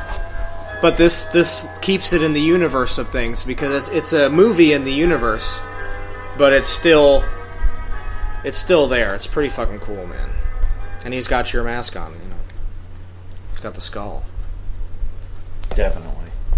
So, in reality, when everything's full circle now, you find out that Colonel Cochrane's family clan has gone back for, 3,000 years and back, and they perform these sacrifices every 3,000 years so that it keeps the earth cleansed. And it's basically an old folklore tale of how they do this. So it all makes sense what he's doing now. He's trying to do a mass fucking execution, which is this movie is just death metal once it comes around full circle. Sure it is. It's great. Tom's wearing a great mask too. He's wearing Scott's skull mask from my childhood. That's right. And I have the pumpkin. So. Not my babysitter. Again, but my mask, Vincent's mask, my mask when I was a kid, which is awesome. Oh, yes, of course. I have to say that though. He always got me cool shit. My babysitter when I was a kid, and his girlfriend, Scott and Beverly. They always got me cool shit. They did get me this mask, which is pretty cool. They let you go out and get as much candy as you possibly That too, man. I'd get sick, and I would get pillow little sacks. Vincent would be sick. I'd get pillow sacks full of shit. That's awesome. I went trick or treating. Since we're watching this, I I guess is what made me think of it, but I went trick-or-treating for the first time a few years ago with my youngest niece when she was still pretty young. It's been a few years now, probably about 4 or 5 years ago now, but I got candy that one too. It was fucking awesome. That's a good thing about having kids. You can still get the candy. I like a little bag, you know. I always go to the store. Not happen now. They'd rather burn in hell than talk to me. But it's, whatever. It's cool. I had fun. It was fun doing that. But what I was trying to get into way earlier, I know we got off subject about this. That's my fault. This movie just... Edit that out. No, this movie just fucking rules. Basically, as far as conventions go, that's understandable why you pay for that shit. Because... Yeah. That's supposed to be... It was my birthday. Did you see that time up there? That's supposed to be something that you pay money for to meet those people. And, these guys and gals, they have movies they're working on. They have all this shit that they have tied up with, and they're making the time for a weekend or even a day to come down and, meet their fans. And these are big Hollywood people. These aren't fucking death metal bands. These are Hollywood actors that are constantly shooting movies and leaving set so they can see fans and then go back to doing their job. So, that's something that deserves to be paid for, and it's a privilege to meet them. And, that's not something that we're talking about at all. That's... you're supposed I'm talking about specifically... This is specifically death metal that you shouldn't have to pay for, and that's because it's not like they don't need the money or... You're already not making it. Yeah, we don't... So why would you be trying to rip people off? It's not like we don't appreciate you enough to not pay for stuff, but it's the principle. Look, when I go to meet somebody like Malcolm McDowell or George Romero, I'm going to pay the money to meet them. You got to. Because that's what they're there for. It's a job in and of itself for them to show up to a convention. Yeah, and I'm not talking about a death metal band sitting at a horror convention. That would probably be a different circumstance. Well, and the other thing with that is like, you're not going to be a death metal band maybe in Europe and do a meet and greet, and you're going to have just like a line out the door of fans trying to meet you. But, that's not the reality of it, and that's not the reality of it in the United States especially. It's like... Hell no. The people that are going to meet you, they're going to be like maybe 12, and maybe 4 or 5 of those are in a group with each other. Not to say you don't have huge crowds for meet and greets. I don't fucking know. I don't care.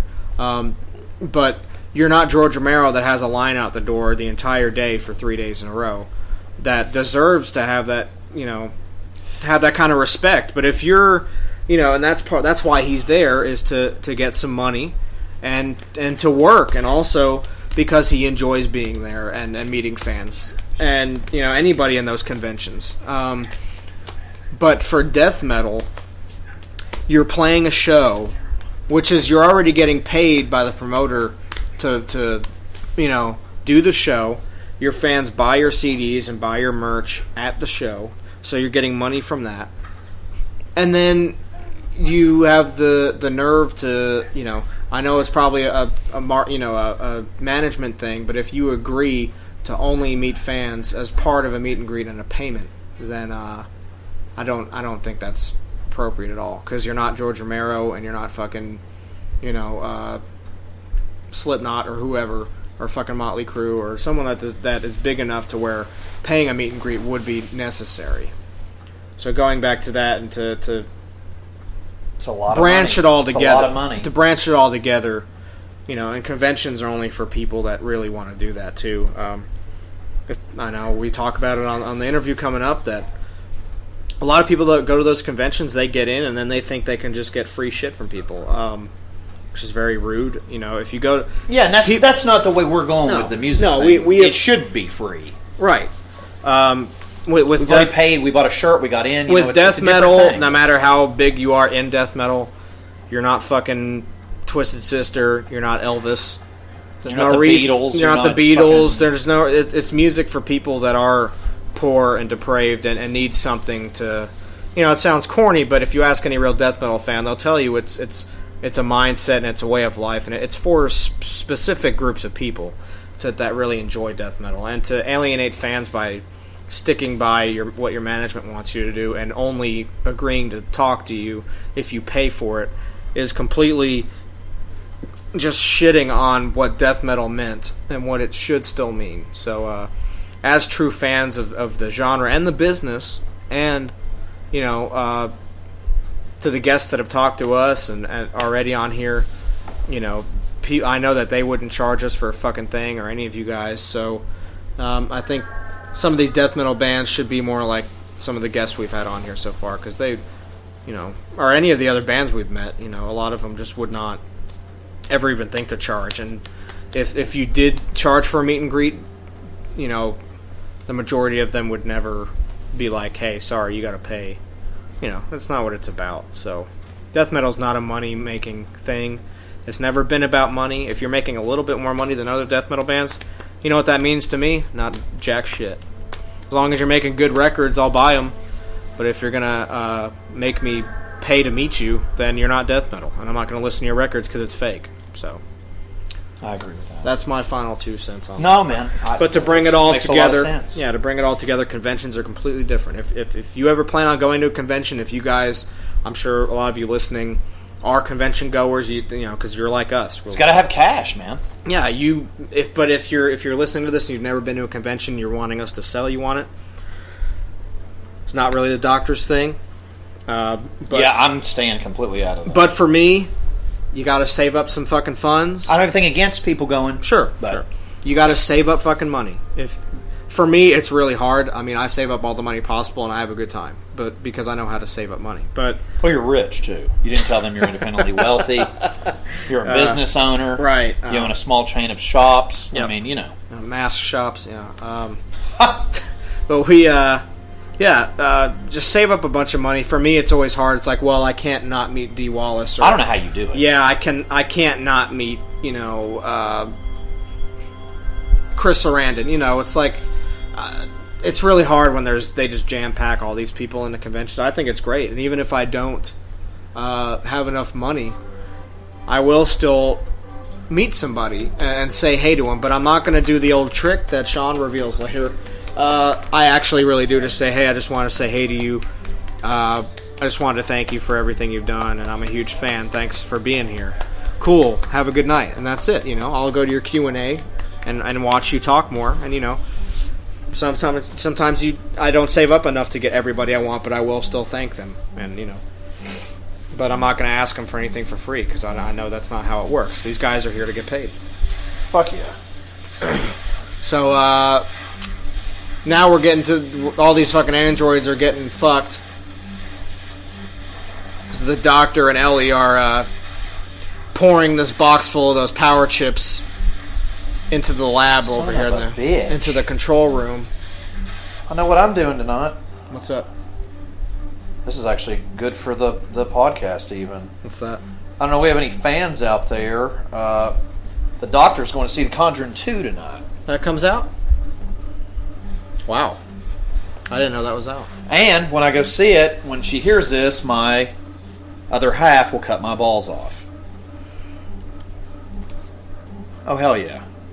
We might have to go with you. I don't know. I'm doing it. That's awesome. I'm gonna ask Don't we have any Conjuring fans out there, but I think it's one of the best modern horrors. Oh wow, well, I don't give a shit about that, and I'm not plugging that. That opens too, but I've said it on the podcast before, but I think James Wan is a really awesome modern horror director. I do like his stuff. Not so much Insidious, but I like his passion. I really think he's more unique. He doesn't let his influences get in the way. There's an 11 at the Turkey Creek one. I'll ask her later. She might want to do it. Probably not. I think I'm probably going to hit that one. And there goes Colonel Cochran. He's done. He gets absorbed into that sculpture, and the whole place is fucked. So, but yeah, I love James Wan. I think out of all the modern horror stuff, I think he's one of the only ones that I appreciate. I am a fan of the Saw films. I think they were great, at least the first few. I liked Annabelle. Yeah, I still haven't seen that film. Oh, it's fucking great. I love the first Conjuring. No, I mean not for the podcast, but for you to watch. It's great. I'm looking forward to the Conjuring too. So hopefully that's something we'll get to. And here we go. This is the bread and butter I was talking about.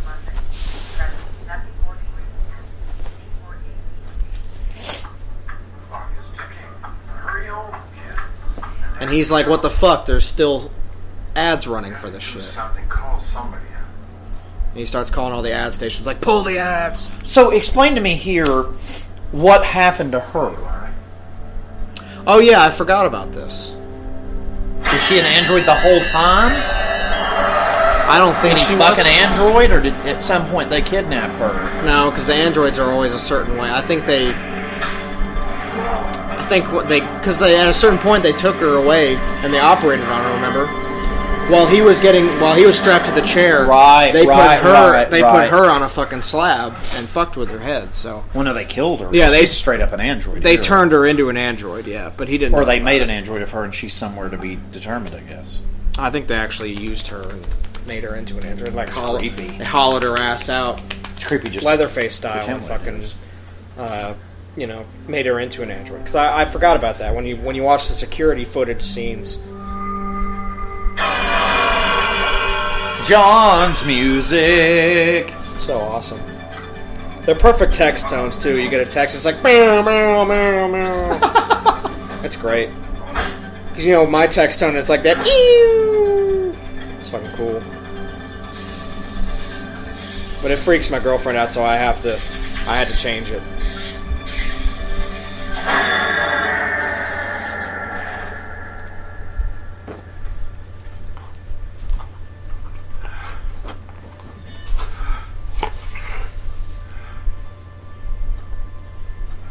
Anyway, guys, coming up here in about, 10 minutes, we have the Horus Hallowed Grounds. Sean Clark's going to be joining us. Great interview. Hope you enjoy it. It's going to come up shortly here in about 10 minutes, 8 minutes and change, something like that.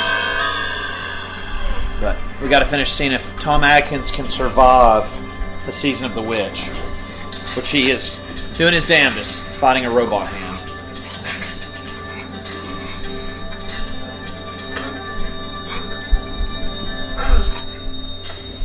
Oh, sorry.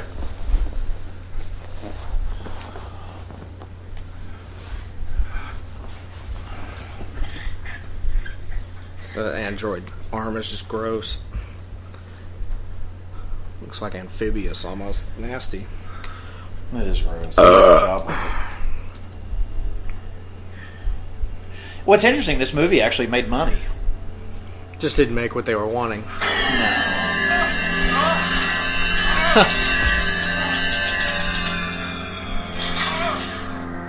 She's on her last nerves, if you will. It's kind of funny. But John's creepy ass music really sells sets it. this- Yeah, it's great. it always does. By the way, I don't think I've plugged this in a while or at all. John Carpenter is actually touring as we speak. He's doing a lot of dates. Corey and I are not going to get to see him because we don't live anywhere near remotely because for some reason, even though he's from Kentucky, he's not playing anywhere in the South. So anyway, if you have a chance to go see John Carpenter, fucking go see him, man. I'm sure... I didn't even ask. I'm sure Sean is. I know Ross is. And if you listen to our Ross interview, Ross is definitely going to see him in Los Angeles, I believe. But Now we're back at the gas station where the film started, which is rightful to go all the way back to the beginning. one big fucking circle. Death of millions of people, everyone watching. Don't you understand that? Well, say it's a bomb, then say whatever you want. Say whatever you like. Just get it off the air. Please, you just... No, I can't prove it. You've got to believe me. Believe me. Take it off the air now, please. You've got to. It means... That gas station attendant freaks me out. I don't know why. He just looks scary. Put on your mask, kids. Technical difficulties. Please stand by. Our masks. Gather round your TV set. Put on your masks and watch. If you're all out there, put your mask on and listen. The third commercial. It's Listen to Tommy Wallace. Be scary as fuck. No, listen to us. Put your mask on when you listen. Please stop it. There's no more time. You've got to... Please stop it. Stop it now. Turn it off. Turn it off. Stop it. Stop it. Stop it. Stop it. Stop it. Stop it. Stop it. And how you doing, man? How am I doing? Yep. I'm doing better now that I took care of that bullshit. That was some stressful crap that just got thrown at me. That's how it happens, usually. But I'm good now. Now that I've got that handled. Sean, to me, that's the highlight. I've told you this before on Facebook. Love when they have it on the Scream Factory releases. It's the highlight to me, is having you going to these locations. I think it's awesome. We just recently watched the Texas one, the Texas 2 one, and pretty cool, pretty interesting. I had no idea that a lot of that stuff was gone, so I thought that was really cool of you to... Do you approach them, or do people come to you about doing those as a feature on a film? It varies. I mean, it's tough sometimes because with the Scream Factory guys, they're so protective of the secrets of what they're working on, sure, what titles that they're wrangling, right? And it gets frustrating for me because I try to get them, guys, I'm not going to say anything, just tell me, right? That way, if it's one that I really love, that I can do it, or I don't know if this particular title's been announced yet or not, so I can't say what it is, but there's a particular title being worked on right now that I actually rep 5 of the actors from the movie. Wow. And it's like, why wouldn't have you given me that one? Right. I mean, I worked with 5 of those people. I could have easily gotten them, piece of cake. But, I guess they don't always think that way, and so it's tough. So that can get frustrating. Sure. Because, I actually was talking to Jeff from Scream Factory just the other day, and I got him to kind of tell me a couple things that were in the works, and, a couple of them are like, no, I really don't like that movie. I don't really care. Sure. Then he said one that I was like, that one I would do, for sure. So, if he hadn't told me that, sometimes they just assign them to people. And, like with Chainsaw 2, they assigned it to Michael Felsher. And because now I have my own production company, Video Well Films, and we've been doing, bonus features in addition to the Horror Solid Grounds. Awesome. We did the majority of the bonus features for the Halloween box set. There was a couple other people who worked on that as well, but we did Halloween 4, 5, part of 6, H2O, all those making ofs were us, and the Village of the Damned that just came out, we did all that. We did the making of and the Horror Solid Ground. So occasionally Michael will reach out to me. This is actually how I started working with Scream Factory. Michael reached out to me to do Horror Solid Grounds for Halloween 2 and 3 because he was trying to fill content for the release. And you can only do so many interviews, and it's like you want to do something different. So he said, hey, would you be up to doing this? And when you're given one of these projects by Scream, they give you a set budget, and it's like, this is how much money you have to work with, that you can, basically, here's your money, you spend it how you want to spend it, but the way you're getting paid is what's left over. So, that's kind of how that works. So, I mean, we're not paid based on anything. We're just given a budget, and if we can do it all for free, then we keep all that money. Right. But, you never can do it all for free. Sure. So that's how I originally got brought in. Then at some point, all the guys I work with, it's funny, Michael Felsher and some of the other people that do bonus features for Scream Factory hire my guys quite often to do them. Like, Michael will hire Buzz Wallach, who's my camera guy, to shoot interviews for him, because Michael's in, like, Michigan, and most of the celebrities are out here in LA. And then, I'd say 50% of the time, Michael hires Andrew Cash, my editor, to edit his pieces. So, you'll see their names all over on other people's stuff, but Video Well Films is me, Andrew Cash, and Buzz Wallach. Although recently we sourced out because we got so busy, and Andrew was busy because he's a legit editor. He works on Legends of Tomorrow. He works on The Flash. He's a busy guy. Awesome. We sourced out a couple editing jobs to Dave Parker. I don't know if you know who he is, but he directed The Hills Run Red. Yeah.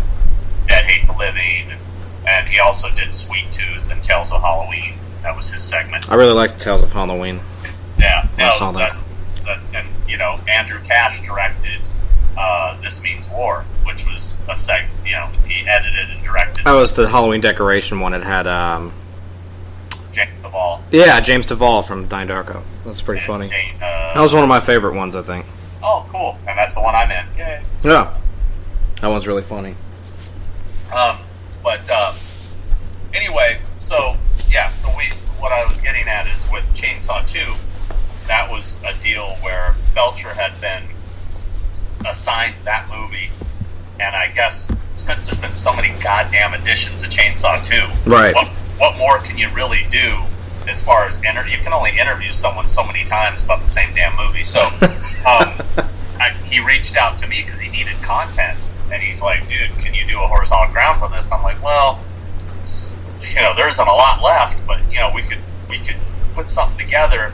And the thing that was unique about this one, he came at the very last minute, and we just really didn't have the time to do it.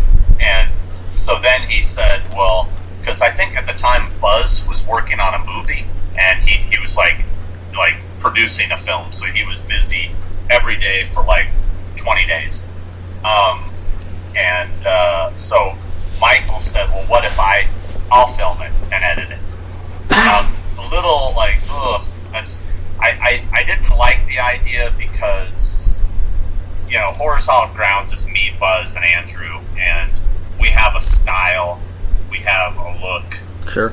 We know what we want. Like when I'm out filming with Buzz, he's thinking of what I'm going to say before I say it. It's like we're in tune with each other. Sure.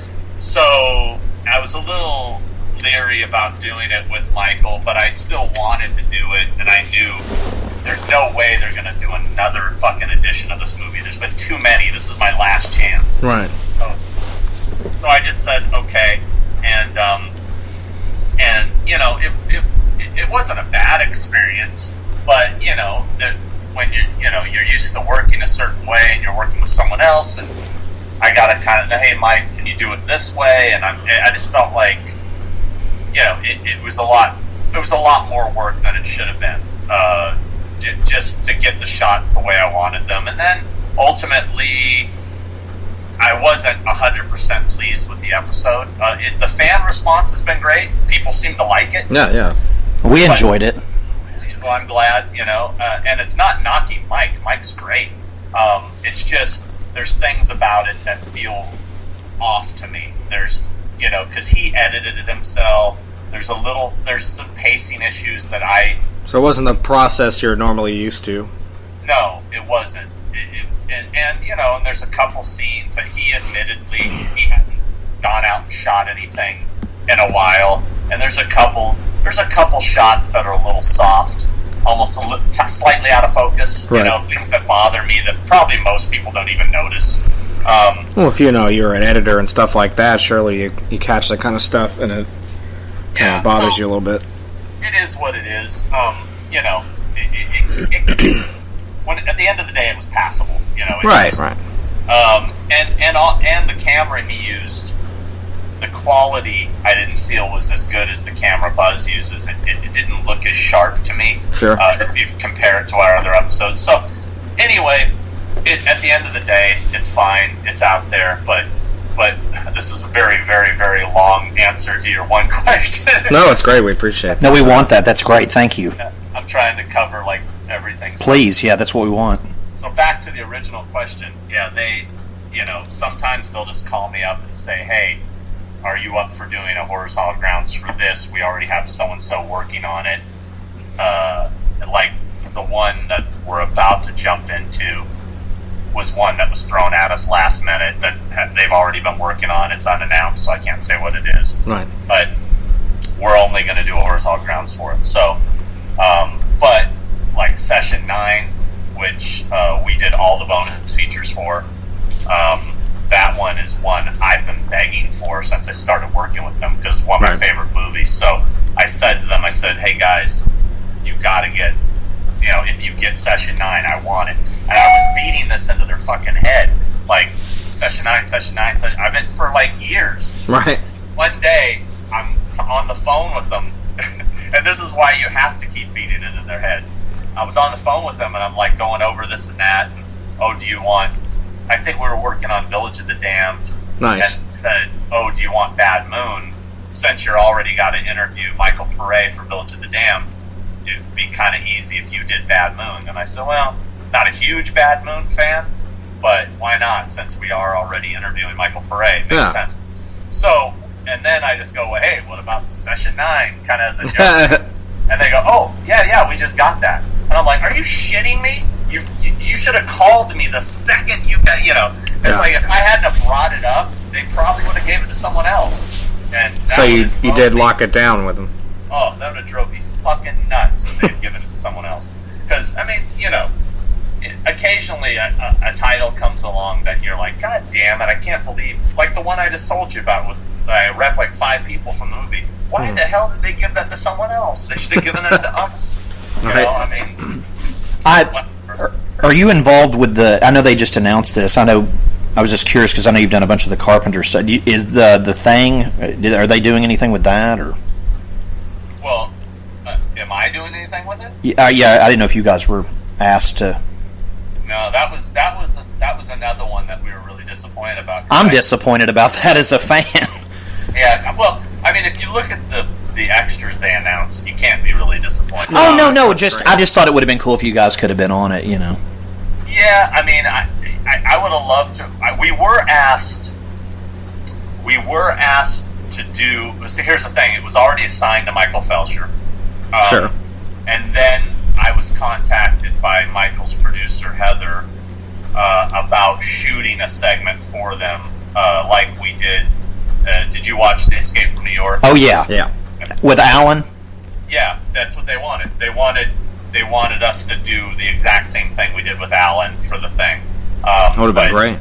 Timing wise, didn't work, so I wasn't able to do it. But other than that,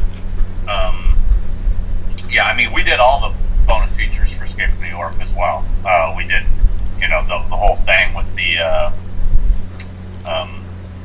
Skotech Brothers. Oh yeah, we did that bit. We did the music one. I think there was another one. I can't remember all. We did a few things for that one. I wanted to thank you for the thing with Alan. I thought that was insightful and awesome. Oh, thanks. Yeah, I mean, I think they did something like that. But I guess when they reached out to Alan said, well, why don't you get Sean to come do it? Because we know each other. I've already done it. I actually live not too far from his studio. So, oh, wow. But it happened, the timing. I was just out of town for 2 weeks, and they needed it done during that time. Right. So, anyway, that's part of the one thing that's kind of tough about doing these things for companies like Scream Factory is my schedule. I travel so much with the convention. Yeah. I can't. It's hard to juggle it all sometimes. Sure. But yeah, so it is a little bit of a disappointment with The Thing, just because I think every Scream Factory. Well, actually, I don't think we worked on Body Bags. I was going to say, I think we've worked on every Scream Factory. Yeah, I was about to say you did a lot of them. Yeah, we've worked on every one in some capacity, except for Body Bags, and now I guess The Thing. So, oh well, it is what it is. But couldn't really do a Horse Hog Drowns on him. Right, you're not gonna. People, there's a whole website called Outpost 31 where they did what I do, and they've gone out there. Really? That's awesome. Yeah. There's not a whole lot to see. It's kind of, it's almost a little silly, you know. But you know, I would have done it. But anyway, no big deal. Like you stand in snow somewhere. This is where it was. I wanted to tell you that I've never told you this. I thought this was fantastic. In the Halloween box set, I absolutely think you knocked it out of the park with the Danielle Harris interview. She gets so raw in that interview. Well, I'm glad. I appreciate that you noticed that, because the funny thing is, you know, I've known Danielle, God, almost 20 years now. And, wow. And when we got the gig and I contacted her about it, the first thing she said, well, you know, I said, do you want to, damn it, it's a phone call I need to take, but I'll just call back.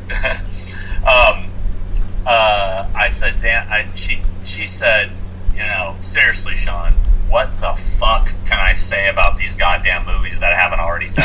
I mean, that was literally what she said to me. And I said, you know what, Danielle, I know, and I knew you were going to say that, but I said, I'm going to approach this in a completely different way. I am going to ask you questions you haven't been asked. I said, trust me, I've thought about it. I'm not going to waste your time. And she said, okay. And you know, we really got into some shit that she's never touched on, you know, and I really tried to steer it away from the usual crap that we've heard 1,000 times. Sure. It knocked me out of my chair. My wife and I were watching it, and I'm like, are you kidding me? I can't believe we rewound it. You know, it's like it was great. I loved it. I mean, all the special features on there are fun. That I loved that you had the Michael Myers from 4 or 5 where you're walking around with him. Oh, 5. Yeah, that was awesome. I love that. But the Danielle Harris interview just stuck out in my mind. Kind of like something else I wanted to mention that I thought was funny as a reoccurring thing was the Robert Russler showing up. Yeah. They did that on the Halloween 3 thing. That's so funny. Yeah, he's been in quite a few episodes now. Started with the first Elm Street episode was his first appearance. Of course, yeah. That was so funny. 2, Halloween 3, he shows up in The Fog. He shows up in Prince of Darkness. That was funny. So I thought that was cool. When you were doing the Halloween 3 thing, the church from The Fog is in that, you know, in that area where the mask shop used to be. I thought that was really cool. Yeah. I was going to say that the Fog, I thought that was... Yeah, I felt like I was there with you. The whole thing where you're trying to go down to the light tower and the wind's so bad. And yeah, I bribed the security guard $100 just to let me go down there. Jesus. He wouldn't do it. Wouldn't do it. It would be, I would have let you $100. Yeah, why not, man? Yeah. You're good. You can go. I tried, but... Is it just something, is it more expensive to do that, or they just don't like people going down there? No, you can go down there. It's just when the winds get to a certain... Oh, right. Yeah, it's a liability thing. Yeah, that's what he said. He said, wow. You know, if you die, I lose my job. Yeah, this $100 ain't worth nothing. So, you know, I was willing to take the risk, but they close at us, you know, when it gets a certain speed. Yeah. The wind, and it was gnarly. I ain't gonna lie. The wind was going pretty hardcore. I mean, you feel like you're there with you. It's going. It's like turns into a fucking, you know, weatherman out there. Yeah. So, you know, it was a bummer because it was our only day. We had a super tight schedule. Our schedule was crazy tight shooting that. And it's a long drive. You know, when you see the scenes of Adrienne Barbeau driving out to the lighthouse? Yes. That's what it looks like. It's out way far away from anything. And it's these long, windy roads. And when you finally get to the damn thing, you know, you have to park and then you have to walk a ways. It's not an easy location to get to, and there was no way we could come back. And it was just like, well, you just had to get it. Yeah, we're just like, well, there it is. You know, it's like we got close. So anyway. It's pretty awesome. Now, I know coming out soon is the Return of the Living Dead, which I'm really excited you did a Horror's Hollow Grounds for that. It's one of my favorite horror films for sure. And it's funny. As you said that, I got a phone call from Tom Matthews. Oh wow! I had to deny it so we could talk. Well, I met him, and he was a super nice guy. I love him, and Friday Part 6. He's fucking amazing. He's great. Shout out to Tom. That's awesome. Yeah. All I did from Return of the Living Dead, all I did on that was because they had quite a. I mean, there was already a pretty good special edition out there. Yeah. And then they also acquired all the extras and the documentary from that. The More Brains thing. Yeah. Yeah. So they got that, and so they already had a ton of content. Right. So they reached out to me to do a new commentary, which I moderated a commentary with Tom Matthews, John Philbin, and Tony Gardner, makeup artist. That's great. So that's on there. And then I did a new Horror's Hollow Grounds for it, which I was a little surprised because they did sort of a Horror's Hollow Grounds sort of thing in that More Brains documentary. Like, did you see it? Yeah. Okay, so they did that with Beverly Randolph and Brian, what's his name? Played Scuzz. Brian Peck. Brian, yeah. So I was like, when they approached me to do it, I was, you kind of already have something. The funny thing is, when the More Brains doc was being made, I was approached by them to do it. And for reasons I won't get into, I decided not to do that. And then I think out of spite, they went and made their own. Oh. The funny part about, I guess, or the redeeming part of that is that then it comes around later, and Dream Factory's putting it out, and they said, "Yeah, we didn't really like the one they did. We want to have you do it."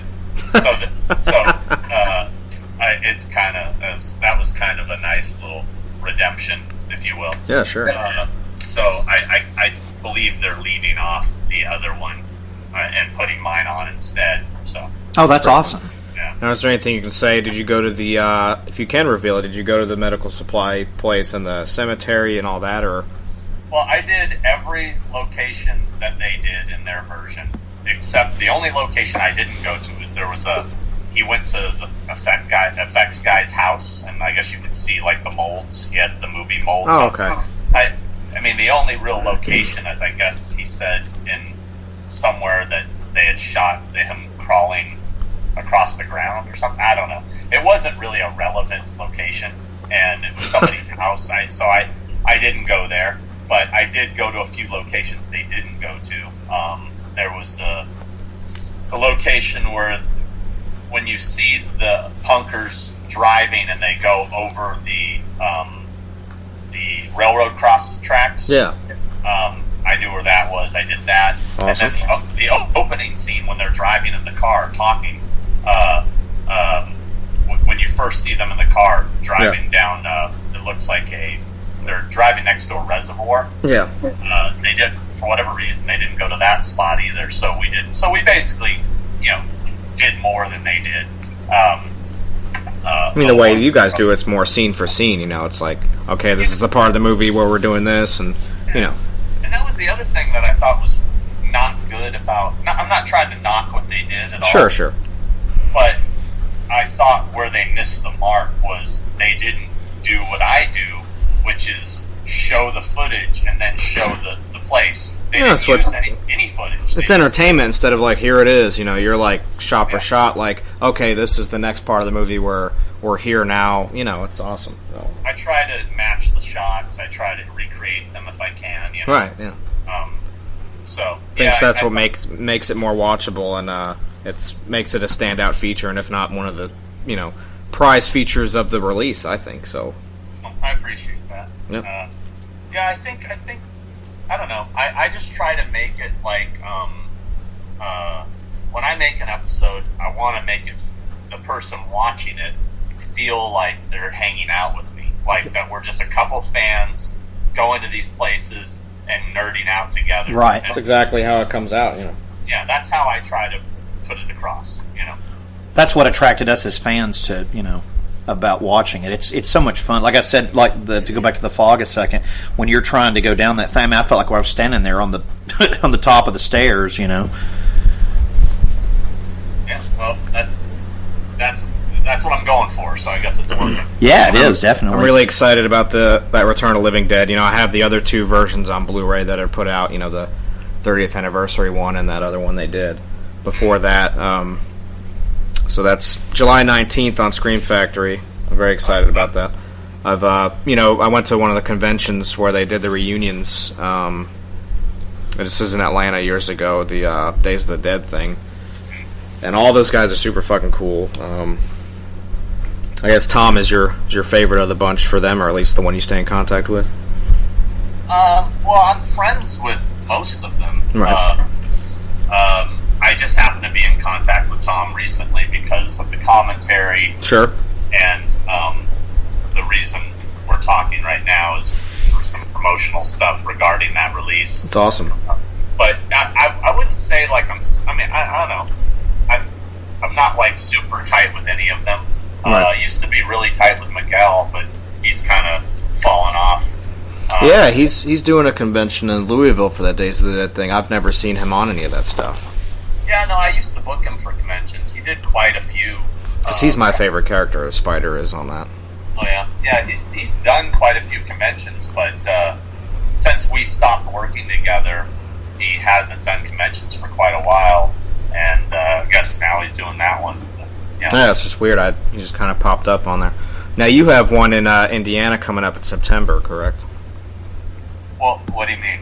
That, the Horror Hound Festival thing, the convention? Well, yeah, it's not my convention. Oh. No, I don't put on conventions. I work with them. I book celebrities into conventions. So I do write for Horror Hound magazine, because I do the Horror Grounds article. Right, of course. So I think people assume that I put on the convention too. Maybe it seems to be there's a lot of confusion in that. Or at least you're a part of it some way. Yeah. But I'm no more a part of it than I am Wizard World or Walkstalker or any other ones I book people in. But I just happen to also write for the magazine. So right. Now, are you going to be at that thing or? Oh, and Horror Hound in Indianapolis? Yeah. Oh yeah, for sure. I never miss their show ever. Awesome. I'd say it's probably my favorite convention is awesome. The horror shows. The Cincinnati one is my favorite one, but I also love the Indianapolis one. I have quite a few favorites. Texas Frightmare. That was huge this year. Yeah, Texas Frightmare is always one of my favorites to do. Chiller is always a good one. Monster Mania New Jersey is a good one. Love doing the Walker Stalker. I know you have to be a Walking Dead fan, obviously. Right. When I say I love doing them, they're always well attended and they're really well run. I have a great experience doing for what I do. Yeah, of course. I'm not speaking as a fan per se. As a fan, I'm more of a fan of the horror conventions. Oh, absolutely. Walker Stalker's more of a logistical, professional love for how they run their shows. Right.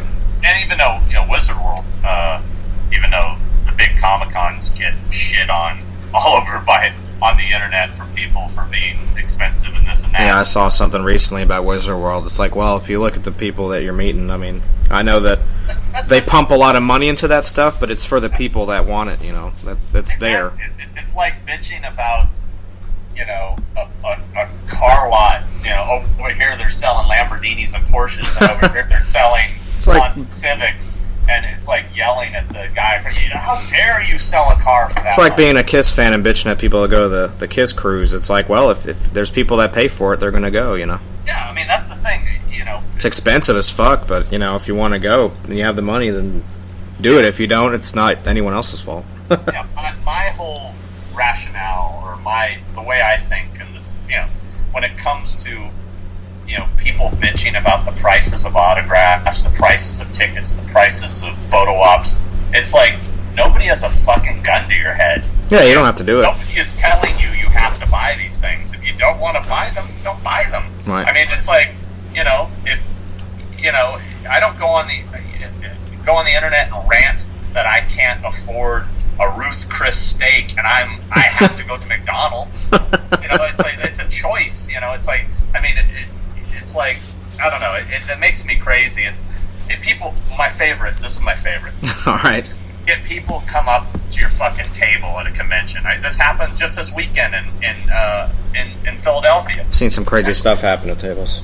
And they'll come up and they'll be like, "Oh, because if I'm sitting with say I'm sitting with like Norman Reedus or somebody, right? Right, of course. Somebody comes up and I say, "What can I get you?" And they're like, "Oh, I'm just gonna say hi." And it's like, okay, that's fine. You can say hi.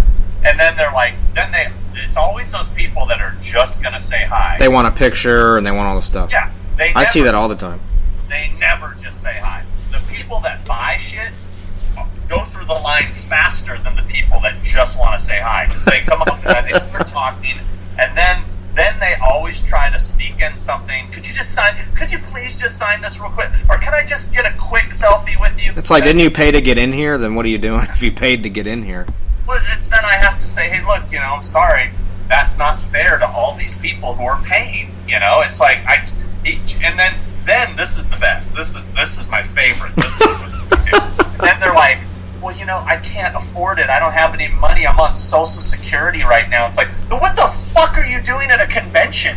If you're on Social Security and you're just getting by, why don't you be worrying about feeding your family or putting clothes on your back or exactly. over your head than worrying about autographs? Even if you're not getting autographs, there's still the vendors you can buy cool shit. I mean, conventions are about buying shit and having a good time with yourself, Yeah, but it's just like, I don't want to hear your sob story about how you can't afford it, because I have no sympathy for you.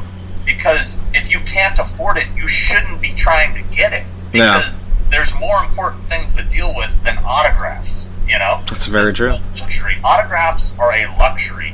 If you can't fucking pay your bills and feed your family, that should be priority, not autographs. I was 100% agreeable on that. And that's why I have no sympathy for those people that fucking break out the violin and start to tell their sob story. And they're doing it to somebody like, you guys who work your ass off to be there and travel and make some money on the side, and then you got this guy like, oh, come on, just help me out. It's like, if you're a fan, you should appreciate these guys and just, We do charity work all the time, all right?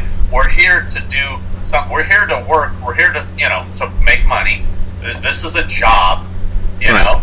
And, if you walk into McDonald's and walk up to the cashier and say, I'm sorry, man, can I just get a free burger? I'm on Social Security. Do you think they're just going to go, yeah, have a burger? No, they're going to, get the fuck out of here, I mean, it's a business. You don't just come up and start asking for free shit, Right. I mean, it's a business that's worth paying for, because if you're going to a convention, you're there with money. You got to, If you bump into Norman Reedus on the street and you ask for an autograph or a photo, that's fine, and I'm sure he'll give it to you. Right. When you're in a setting where you're there to sell it, that's not cool, Yeah. I mean, it's just, It's tacky to do that, I think. It's super tacky, especially when they come up to you and they ask me. They come up to me first and give me the song and dance, and I say no, and then they walk over to the celebrity and try to guilt them into doing it. Yeah, they don't need to hear that shit. It's like, dude, really? What did I just fucking tell you? I'll say that to him. I don't give a shit. I'll be like, bro, what did I just told you no. You just asked me, I said no. Now you're trying to guilt. I go, get the fuck out of here. You want them to be comfortable, too, the celebrities around people, and try to have good experiences. I haven't really seen too many bad ones, but it is frustrating to deal with that. Those kind of experiences that turn celebrities off from doing these things. Yeah, I agree with that. Sean, I'll tell you one that I saw happen in front of me, just as a side note, where I saw somebody being rude. I had met Lou Ferrigno. He was super nice. This was at a little tiny, flea market style convention. And this guy walks up. I'm not even paraphrasing this. He walks up to him, and he's trying to get pictures and stuff. And when he didn't get it, he starts cussing him out. He started calling him a deaf fuck and all this. I mean, I was like, are you kidding me? I mean, it was awful. I couldn't believe, because he didn't have like a handler or anything. And Lou was just like, look, I'm sorry. I'm not, I'm here to make money. And the guy like flipped out on him. The guy went like postal on him. But it's sad to see that people doing that. It's like you shouldn't even pay. I wonder sometimes how those people even get into the convention. Yeah, there's certain ones. I mean, I can pick them out of a crowd. I do enough of these shows that I recognize them. I know who they are. And when I see them coming, it's like, oh shit. It's like, I know this guy's MO. I know every fucking trick in the book. You can't put these, here's one of my favorite tricks that people try to do. They'll walk up with 3 items. Like, say it's 3 action figures, right? It says a 2-item minimum or something like that. No minimum. They can buy as many as they want. It's per autograph. So it's like, well, how are you getting all 3 of those signed? No, I can only afford 1. I'm going to buy 1. Okay, they pay for it. Which one are we getting signed? Oh, I want to ask him which one he wants to sign. That's the oldest trick in the book. Lay all 3 down, and, there's a 50-50 chance that celebrity will just sign all 3. Right. And, no, I don't play that shit. It's like, nope, you know what? Pick one and put the other 2 away. You're not laying all 3 of them down. Pick one, because they try to do that because it's one of the oldest tricks I've seen. I've seen every fucking trick they try to pull. It's like, using the little kids is the best. Hand a fucking 2-year-old a photo of Norman Reedus and here have him walk up to him. Oh, sorry, we couldn't afford to get it, but he's a big fan. It's like, he doesn't even know the fuck he is. He's a toddler. He really likes your stuff, man. He loves Boondock Saints. He loves Walking Dead. Yeah. It's like, come on, they try to use the kids to get free stuff. I just don't know why people would pay to get in somewhere and then just not have any more money. It's like, blows my mind, because conventions are something you have to save up for. If you want to have a good time, you want to do your thing, save up a little bit of money. It's a vacation to do stuff like that. I work full time and I do this, and I still make the time and money to try and go out to some of these conventions and know how to have a good time. I'm not trying to get shit for free, because they deserve to be paid for being there and what they provide. It's the least I can do. It's like they've entertained me since I was a fucking kid, so it's the least I can do to give back somehow. I just feel like these people don't realize it's a job. Right. What I do is a job. What they do is a job. There's a lot of work that goes into what we do.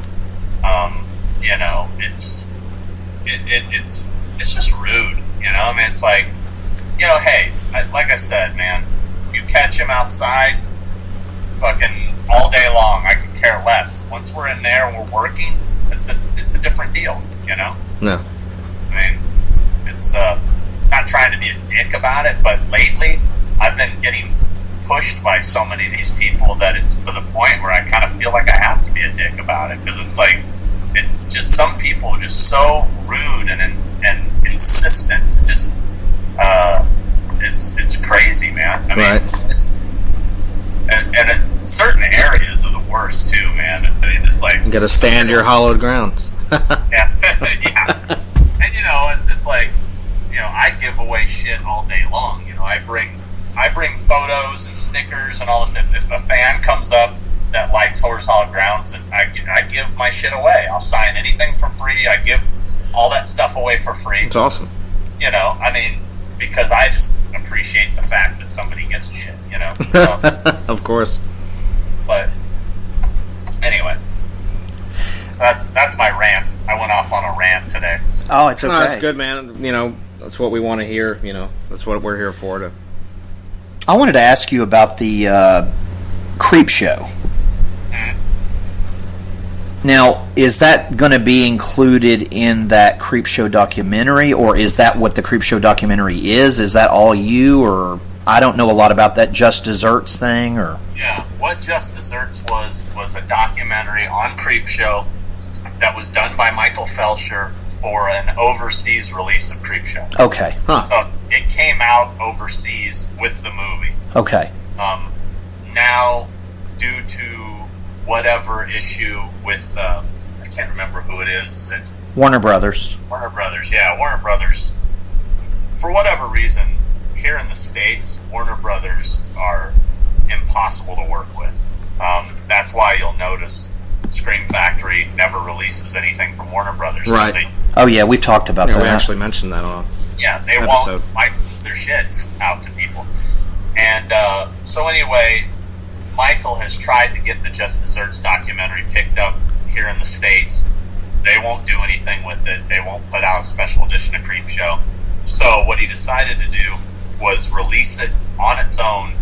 Like, I think he added new footage to it, added a bunch of new bonus features, commentary. I know the original Scream greats, Tom Savini documentary is going to be in there. Oh, okay. And that's never been released on DVD or Blu-ray in the States, only on video and Laserdisc.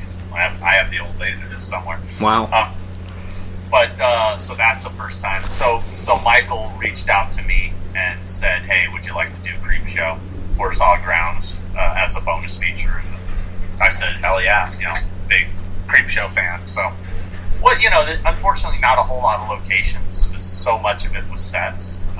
Right. But we did what we could, and I think what we got is pretty cool. I think people will dig it. It turned out pretty good. It's short, it's probably like 15 minutes long, but it's, it's still good. So, I don't know the release date on that. Not sure if they I pre-ordered. I think it's in July. Oh, really? Yeah, I think. I pre-ordered it off Amazon, so. I've got a lot of stuff coming out. We got the Return of the Living Dead, Creepshow, Session 9. Bad Moon we didn't do a Horizontal Grounds for. We just did the movie. Oh, okay. And then, and Chainsaw 2 just came out. Village of the Damned just came out. The Village of the Damned was really cool. I thought that was really interesting. I never knew Carpenter wanted to remake Creature from the Black Lagoon. I thought that was really cool. Yeah, I really kind of kicked myself. One thing because I did, we did we did the making of for that. Oh, okay. I'm really proud of that making of. Yeah, it's great. I think the making of is better than the movie. Yeah, it was really cool. But I did that interview with John at his office, and Sandy, his wife, at his office, and literally right behind me, because they're looking at me. Right over my shoulder was a Creature of the Black Lagoon maquette that. That's awesome. Rick Baker, I believe. I think it was Rick. I want to say Boteen or Baker. I think it was Baker. Right? Rick Baker had done a maquette for John for Creature of the Black Lagoon, and I totally forgot to get footage of it. Like Oh no!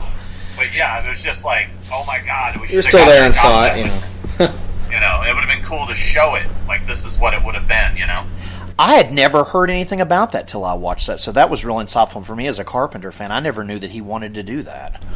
Yeah. So, but yeah, that one was a lot of fun. We got a lot of people on board for that. The only person we didn't get was Kirstie Alley. I think is pretty much the only, and I don't think we tried to get that Crocodile Dundee chick. Right. we pause for just a second. Yeah, of course, yeah. I'm gonna piss real bad. Give me a second. All right. Happy, happy Halloween, Halloween, Halloween. Happy, happy Halloween, Silver Shamrock. Happy, happy Halloween, Halloween, Halloween. Happy, happy Halloween, Silver Shamrock. It's almost time, kids. The clock is ticking. Be in front of your TV sets for the Horathon. And remember the big giveaway at 9. Don't miss it. And don't forget to wear your masks. The clock is ticking. It's almost time. Happy, happy Halloween, Halloween, Halloween. Happy, happy Halloween, Silver Shamrock. Happy, happy Halloween, Halloween, Halloween. Happy, happy Halloween, Silver Shamrock. Okay, I'm back. Cool. Let's welcome back. My computer shut down on me. There we go. So Village of the Damned, that one turned out really well. We got I think some of our best reviews ever on that one. That one and the Halloween box set are the ones we got the best reviews on. We won the Saturn Award for the Halloween box set. Really? That's amazing. Yeah, got it right over there. I think I actually saw a picture on Facebook of you holding that. Yeah, that was pretty exciting. We've been connected to projects that have won before, but it's the first time I physically got one. The story behind how I got one is pretty cool. Malika Cod, who runs the Halloween franchise, he was so pleased with what I had done, myself and Buzz and Andrew had done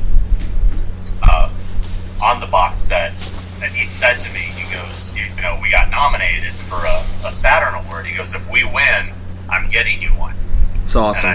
And I'm like, really? And he goes, yeah. He goes, I'm absolutely, because the way it works is if you win, you get one. And if you want additional ones, you have to buy them. You know? Jeez. So he stuck his neck out. That's amazing. Yeah, so he said, if we win, I'm going to buy you. And I'm going to make sure you get one. So we won, and he kept his word, and he got me one. I was blown away. You go there right next to all your toys. Yeah, exactly. What I thought was really cool, the Village of the Damned, another feature that I thought was interesting that got brought up. I never knew, as a Chris Reeves fan, that was the horse that he kept, during shoots that he would ride is the one that eventually threw him. Yeah. That blew my mind. I never knew about that. And you're a huge Superman guy, you know. What was that? I'm a huge Chris Reeves Superman guy, so I thought that was really insightful. Yeah, that was his last movie, that he walking, that was his, he had the accident just a couple months after. That's crazy. To get the footage of that, I was like, wow, just to hear them talk about it, because I was like, I believe it was John was the one talking about it. I was like, holy shit. I mean, that floored me when I saw that. Yeah. Yeah, did you, one of my favorite things was, we were interviewing Peter Jason. Yes, that was great. And he just started to tell stories, and I was just like, oh my god! As we're interviewing him, because we were just interviewing him as part of the whole doc, right? And I'm just sitting there going, man, this guy has got stories. Oh yeah, and he's great. So I just said to Buzz, I said, hey man, I'm going to take this in a different direction. I'm going to ask him if it's cool if we go, because he's been in 7 Carpenter films, if it's cool if we go movie by movie. And I said, I think this will be a feature on its own. And Peter was cool with it, and I did that. And that's why we ended up having that standalone Peter Jason feature. It was awesome.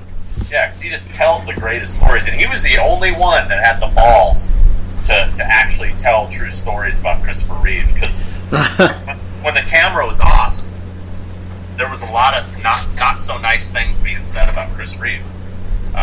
That he was very difficult and a bit of a diva, and there was big fights on set. Right.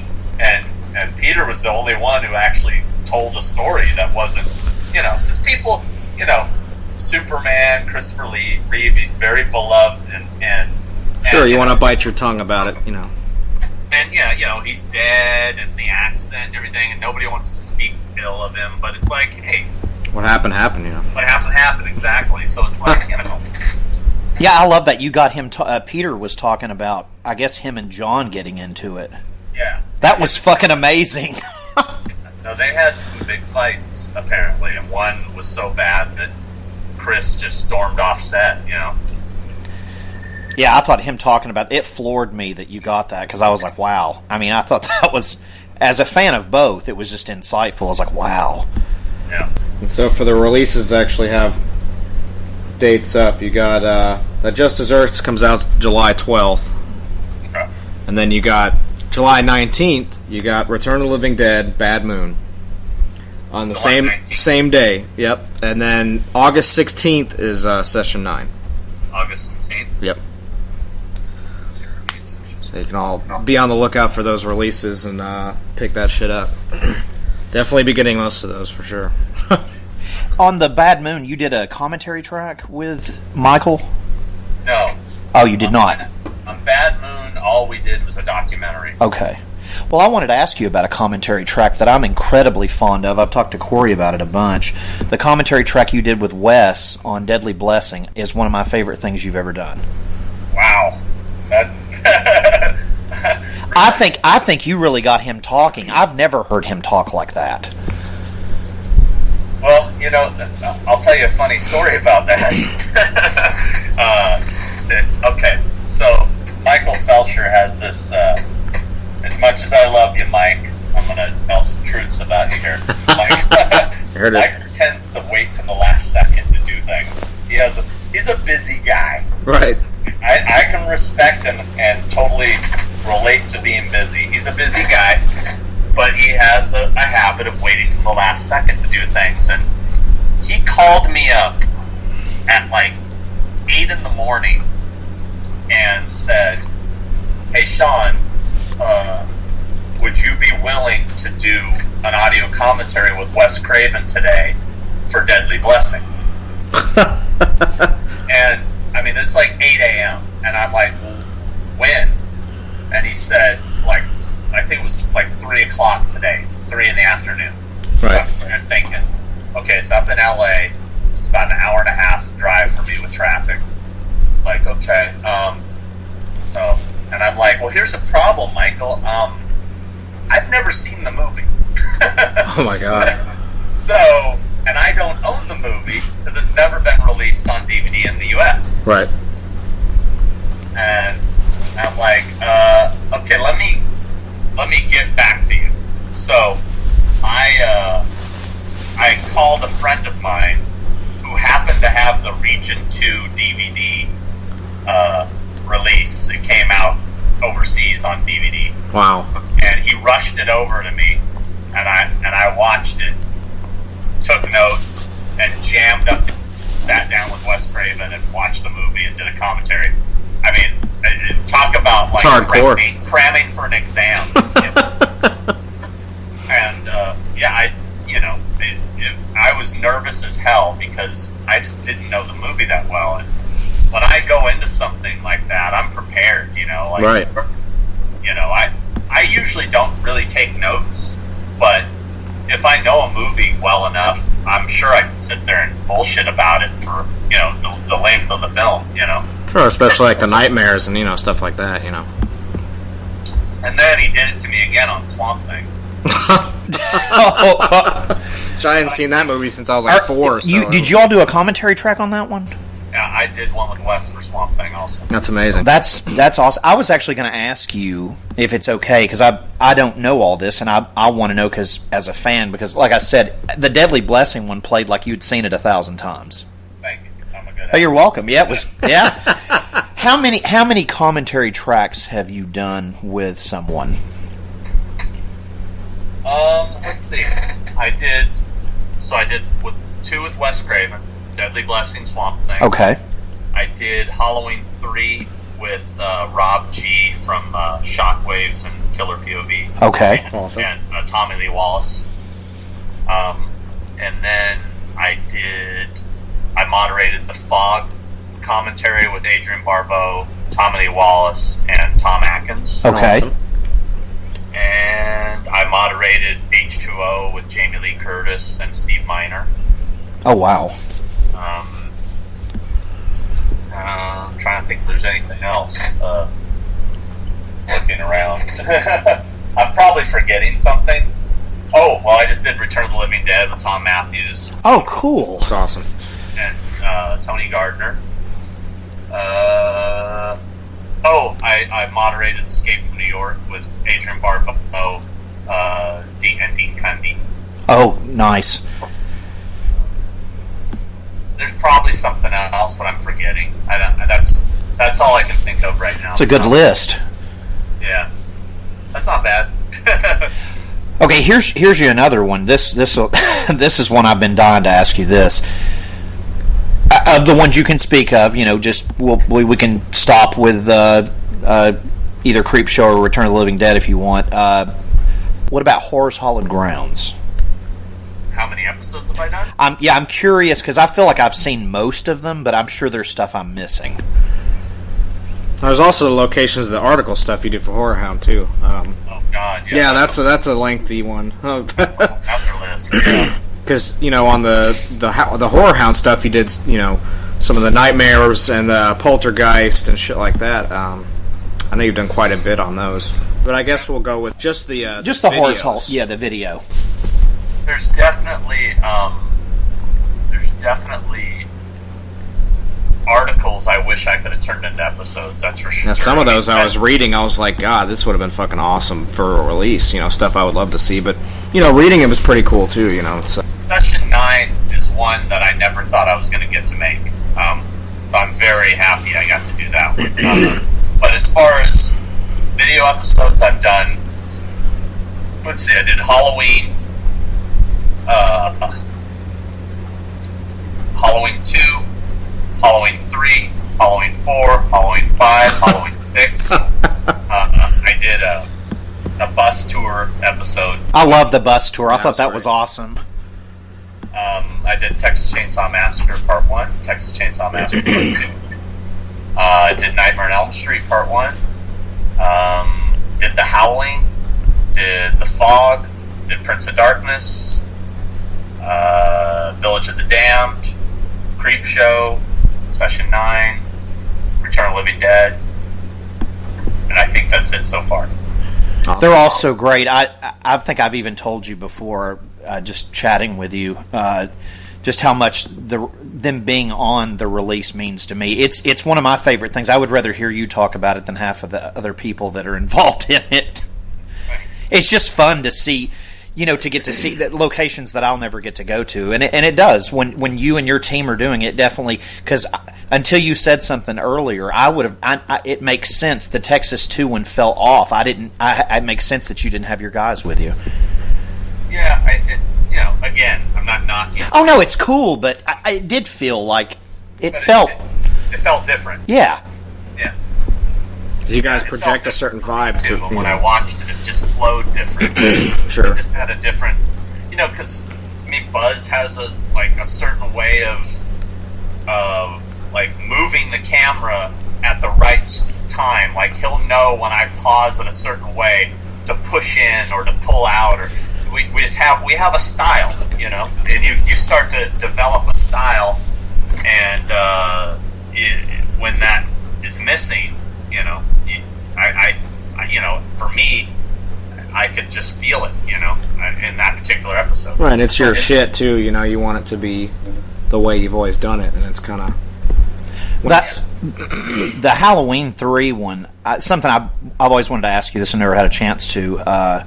What was going on with the guy at the motel that was like... I was like... That's probably the most asked question I get. I'm sorry, I didn't mean to be cheap with it, but it was really weird. It's like this guy's loaded, or... Yeah, that's literally what it was. The guy was just like a crackhead or something. He... we walked over there. It was me... and Tommy. Tommy. I think... Buzz's dad might have been with us. I can't remember. That's crazy. But we walked over there and we were with the property owner, there's a guy who manages most of the properties in that town, and he was with us and he let us into the factory. He let us into the old store. Right. And we're walking over there, and the guy says, "Hey, there's this one resident living here, because we're at what was the Rose of Shannon motel. Right. It's now, those units are being rented as apartments. Wow. They're really shitty. Yeah. So it's a shithole area. And one of them, it just said, written in Sharpie or something, it just said sink with an arrow pointing to it. Yeah. That was kind of funny. So he goes, "I'm just going to let this guy know what you're doing so he doesn't freak out." I'm like, "Okay, whatever, excuse me." I said, okay, whatever. So I'm standing there talking to Tommy and Buzz, and we're trying to decide where we're going to start, what we're going to shoot first. And all of a sudden, I hear this guy start yelling.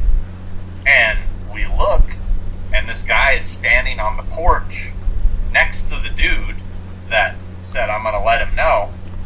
And he just starts cussing at us. And he's just like, motherfucker, blah, blah, blah, you know, you Hollywood motherfuckers, and this and that. And someone doesn't have a Blu-ray player. and he clearly didn't understand what was going on. Right. And he was, like I said, I'd say meth, you know, or something. And the guy was just tweaked out of his mind and yelling. And the funniest part of it, we looked at the guy immediately, and I shit you not, in stereo, me and Buzz turned and looked at each other and said, Killer Bob, because he looked exactly like Killer Bob from Twin Peaks. and unfortunately, we couldn't show his face. Yeah, it was blurred out on the thing. Yeah, it's we funny. had to blur him out. But I didn't know, as he's yelling at me, I give all the credit to Buzz for having the foresight to turn the camera on and start filming. So he just starts filming. And the whole time that confrontation is happening, I have no idea the camera's on. Like, Buzz didn't know. Wow. Buzz just turned it on and was holding it. He wasn't like, he didn't have it on his shoulder like he was filming. He was just kind of holding it down here, you know. And he didn't know it was on either, or he knew? He was just kind of... He didn't know. I didn't. Wow. Neither, nobody knew it was being filmed. So, whatever reason, the guy kind of focused on me. And he kept yelling directly at me. He's looking at me, and I'm just like, what the fuck? You know, fuck you, you know? And and I remember he said, yeah, you know, he kept going, yeah, go back to Hollywood, you motherfuckers. And Tommy Lee is like, hey, man, I'm from Berkeley, man. You know, he's just like a hippie. Yeah. And I said, I'm from Orange County. And then Buzz is like, well, yeah, I live in Hollywood. You know, so they don't have anything to say. But anyway, he, you know, he just started, like, whatever, like, cursing at me, and I just said, whatever. I said to him, oh, fuck you, you know, let's go, you know. And I started taking my hoodie off, like, you know, because I'm, you know, I'll fucking beat this guy's ass. And then the guy goes back into his apartment, and then I remember Tommy going, oh, shit, man, you shouldn't have done that. And I'm like, why? And he goes, he may come out with a gun. And I was like, oh, shit, I really didn't think about that. Yeah, yeah, that's... And then the guy he comes out with a baseball bat, right? Jesus. And at that point, the fucking the owner guy intervened and, like, got in front of him and, yeah, of course, talked him down. So anyway, what happened at that point, you don't get this backstory of what really happened. He then tried to fuck up everything we did. Like, he stayed on his porch, but he yelled. He every time the camera pointed in his direction, he stood there with his middle finger out, like flipping us off. That's awful. Yeah, and we had to film the unit next door to his. Literally sharing a wall with him was the room that Tom Atkins and Stacey Nelkin stayed in, and that's where me and Tommy Lee Wallace are filming in there. And Tommy's like, you know, I'm standing right where they had sex. I was right here. You hear him through the wall, like banging on the wall and yelling and just trying to mess it up, you know? It's fucking annoying. Yeah, but there is one scene you can see him. If you look closely, you gotta look for it. There's a shot. We're shooting across the street from the gas station, and it's kind of a tight shot on Tommy's face. Right. And Tommy's talking. If you look just over Tommy's shoulder, blurred out in the background, because he's, you know, way across the street. Yeah. I is standing on his porch flipping us off. if you look closely, you can kind of make it out. But it's funny, yeah. So, yeah, that's all that happened. You know, some people think it's fake, like we staged it. No, you can tell. It's just no, like, you what can tell the it's fuck is real going because on it just here? starts happening. Yeah. And we get shit happening to us like that all the time. We go to metal concerts a lot and try to meet people and talk to them, and we always get some drunk asshole. It's just like, hey man, you like nachos? I'm like, what are you doing here? I don't. He's just like, I like corn. It's like, all right, that's cool, man. I don't know what you're trying to fuck up. Have you all run into that before where the camera didn't catch it? We've had people, threaten us or whatever. We're going to call the cops, and that shit happens all the time. Right. And I just go, okay, go ahead, because it's like by the time we're done, I mean, we're going to be out of here before they get here, we had some real resistance on, actually when we were shooting the Halloween episode on the street, which is Orange Grove, right? Which is where the Wallace and Doyle houses are. Yeah, I know that. I remember watching that. We were filming on that street, and some neighbor walked up and said, "Do you have a permit to shoot here?" And we said, "No." And he goes, "You have to have a permit to shoot here." I said, "Actually, legally, we can film from the street without a permit." Well, that's not true, and I'm calling the police. And we're like, "Okay, go ahead, go for it." I mean, so it's like some people are trying to be buttholes. Yeah, or you get people try to ruin shots, or just,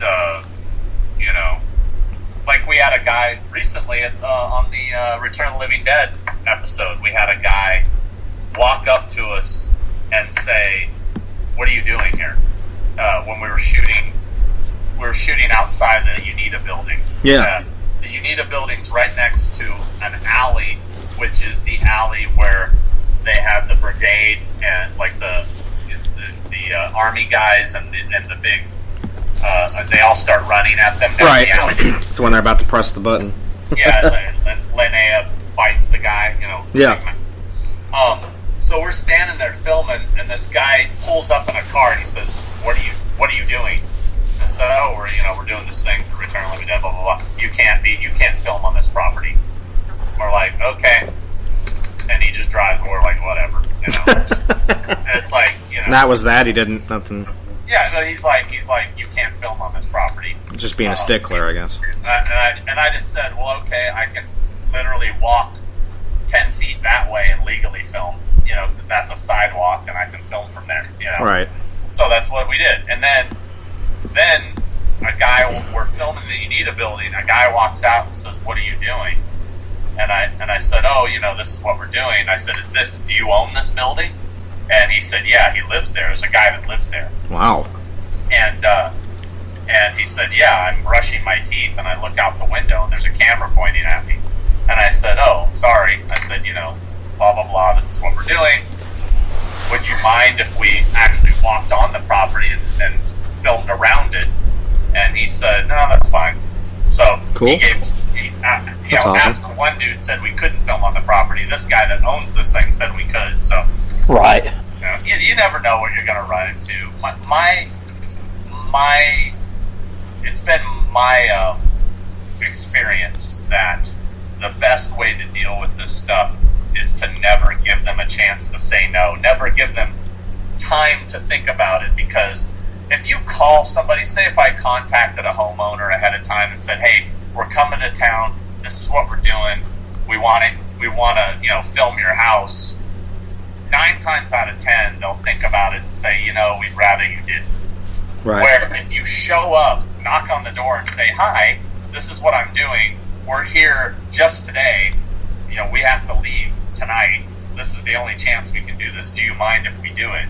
Put on the spot, 9 times out of 10 they'll just say, "Okay," But if you give them a chance to think about it, they'll be, "Oh, maybe we shouldn't," Some good advice, actually. That's how I do it. Because I had an experience I'll give you an example. The Chainsaw 2 episode.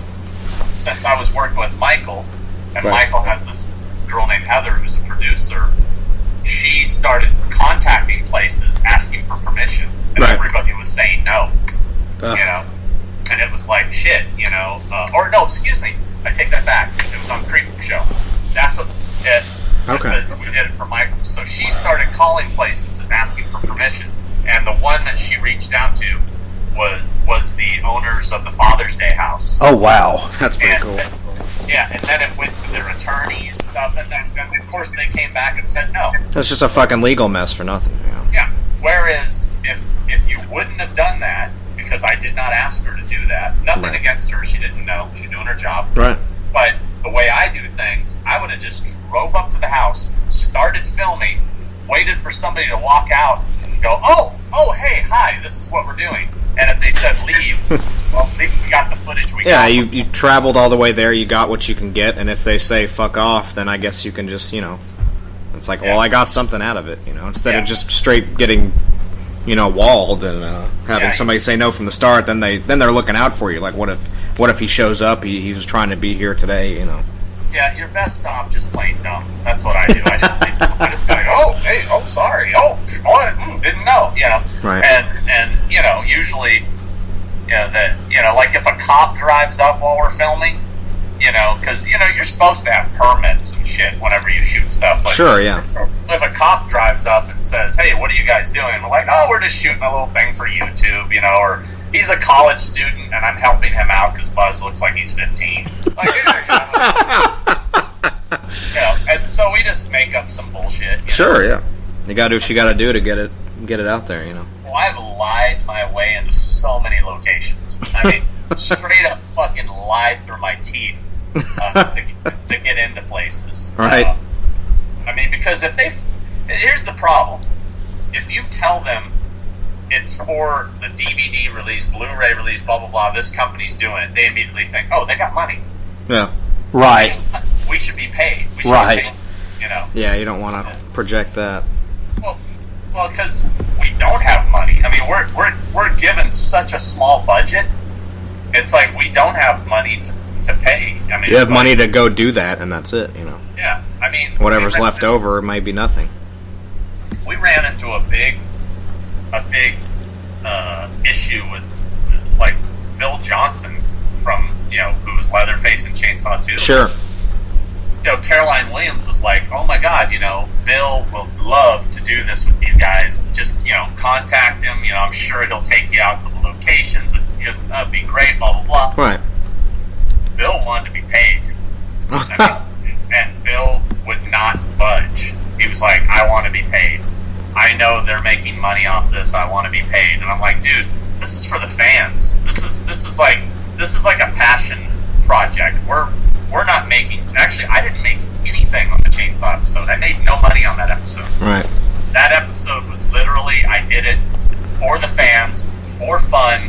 And I'm sure Gunnar didn't ask for a paycheck, Michael covered my expenses. I mean, that was literally it. Wow. We did that for free. So, Bill asking for thousands of dollars to make an appearance on that, it's like, dude, it ain't gonna happen. It's fast. I mean, it's like, and Caroline was kind of like, she was really disappointed, but she, I'm sorry, I thought, I'm sure he would want to be involved. And I'm like, not for free. He's apparently not. I tried adding him on Facebook because I'm friends with Dan Yeager, and Dan was like, "Add Bill. He'll get a kick out of it." He messaged me and told him to never send him anything. It's his private page, and he didn't care. And I was just like, "Okay, I'm sorry." So I guess he's not into his fans, unless I don't know. All I can say is what happened is what happened. I ain't gonna say, Other than that, I've had good experiences with the guy. Sure. I was just a little shocked by the way he approached it. Sure. Yeah, that's, I mean, I was just like, okay, Rockstar, talk to you later. It's like, I mean, it's like you've got one thing that you're known for in your entire life. And this is probably the last time it's going to come out. And I mean, unless there's another format beyond Blu-ray, which we're not going to have a 4K release of this movie, I don't think. I don't see there being anything beyond this, because I mean, physical media is dying as it is. Right, that's very true. And this, they package so much shit into this, it's great. So they don't really need anything beyond that. This is probably your last chance to be on something and be relevant. And if anything, it promotes yourself as you, and it's one more thing. Fans are going to bring you to a convention to autograph and stuff. Why not contribute? You know, whatever.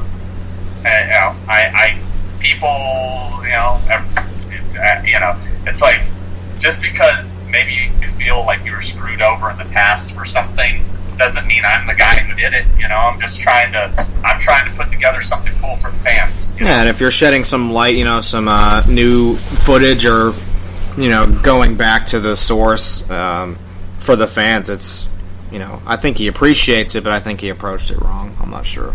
It's just yeah, I mean, it was it was really kind of blunt, and to the point of and I've known the guy for years, and that's the thing that really kind of blew my mind, is he just goes, contact my agent.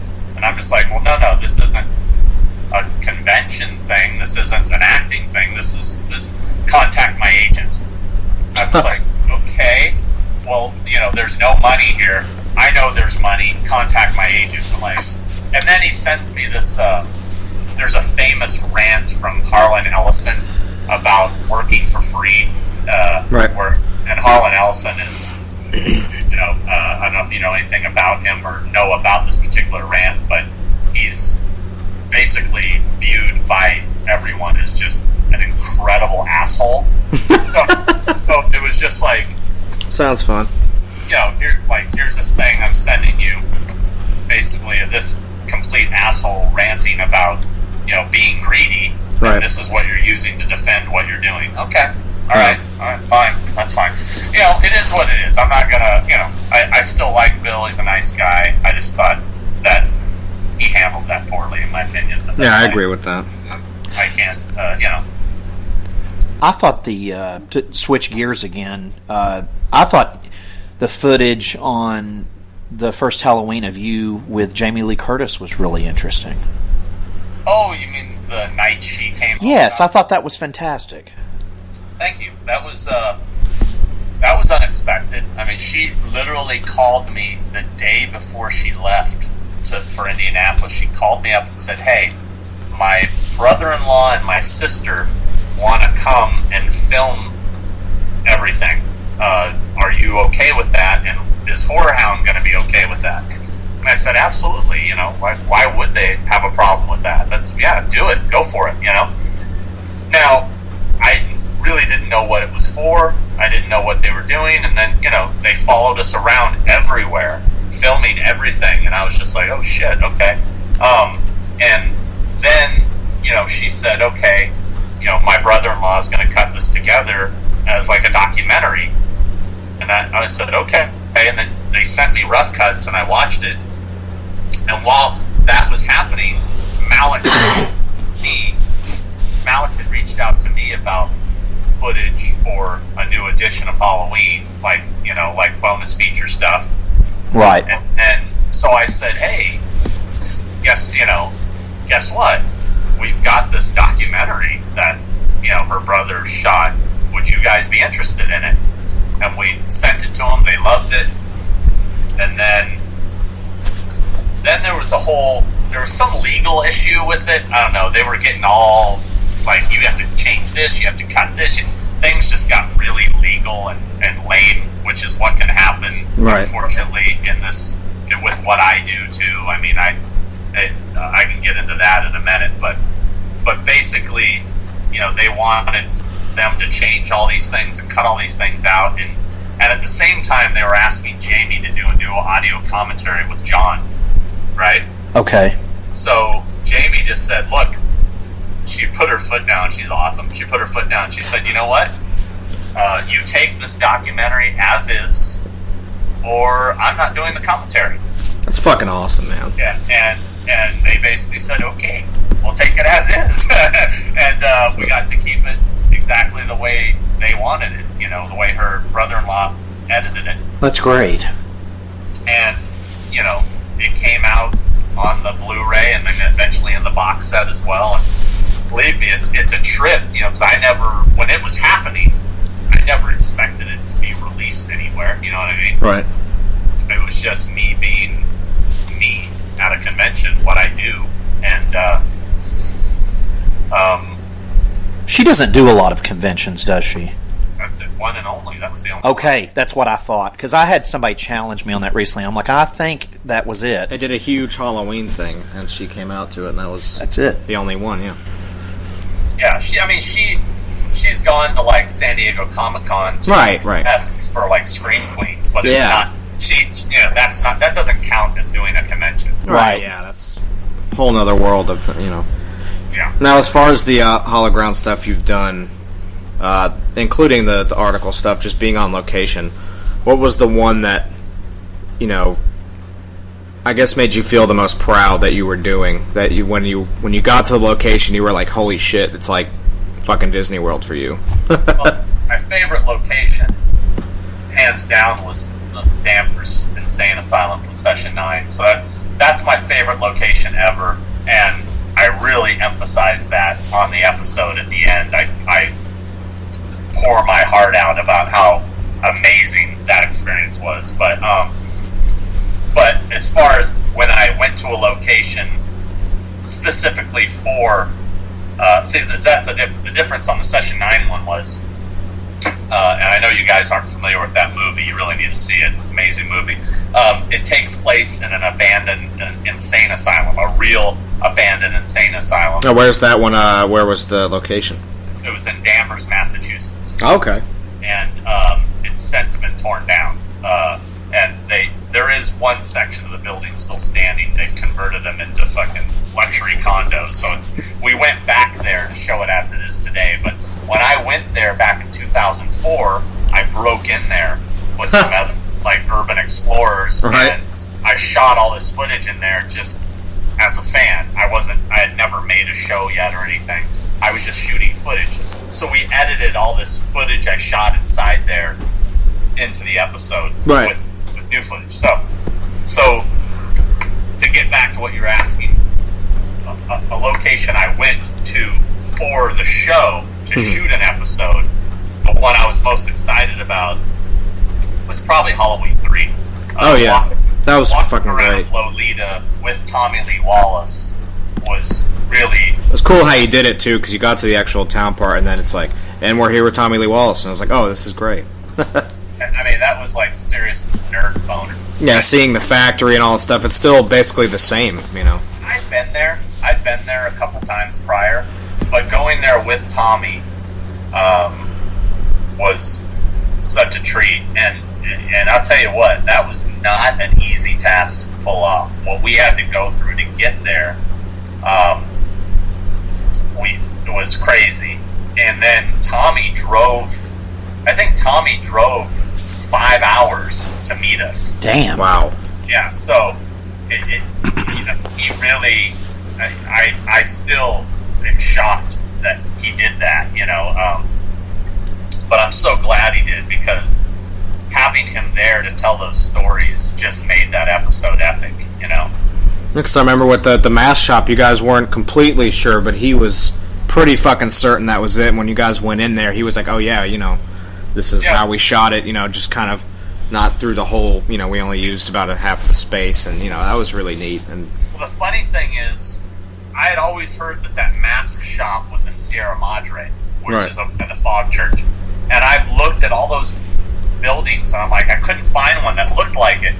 And we were talking about it, and we're standing in front of this one, and we look into it, and he's like, I think it was here, and I'm looking inside. Yeah, it was so cool that he just and knew. As I looked inside, I pulled up the footage on my Blu-ray player or my DVD player.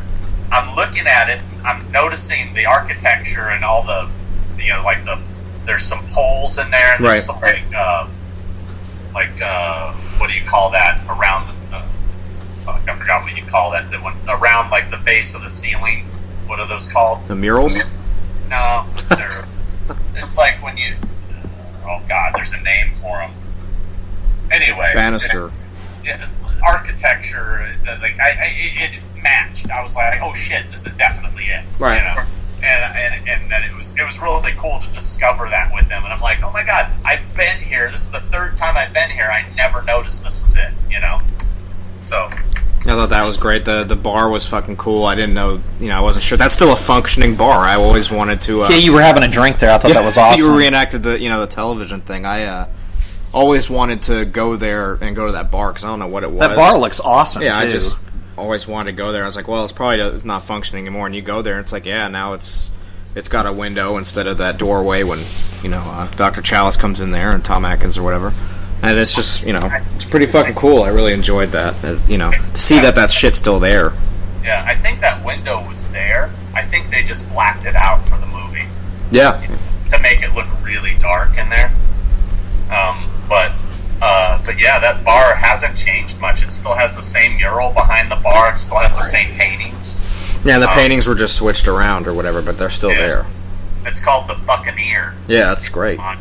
It's right down the street from the Fog Church. Yep. And it's also in the same town square from the original Invasion of the Body Snatchers, where they're taking the pods out of the truck. Yeah, they said that was what they were. Tommy mentioned that they really wanted to get the Invasion of the Body Snatchers nod in there, especially with the ending and all that. I thought that was really neat. And it's also the same town from Return of the Living Dead Part 2.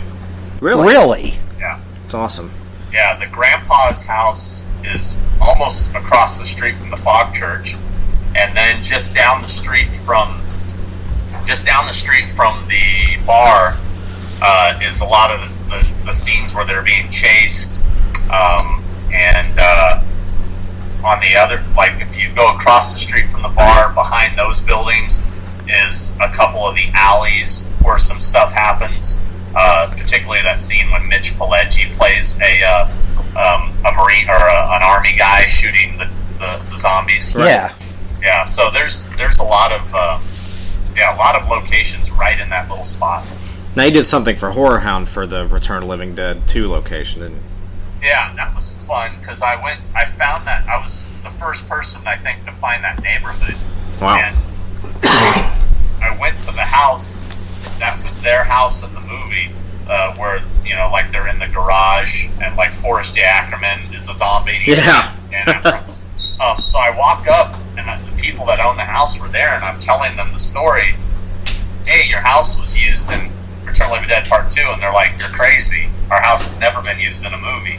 And I'm like, "No, it was."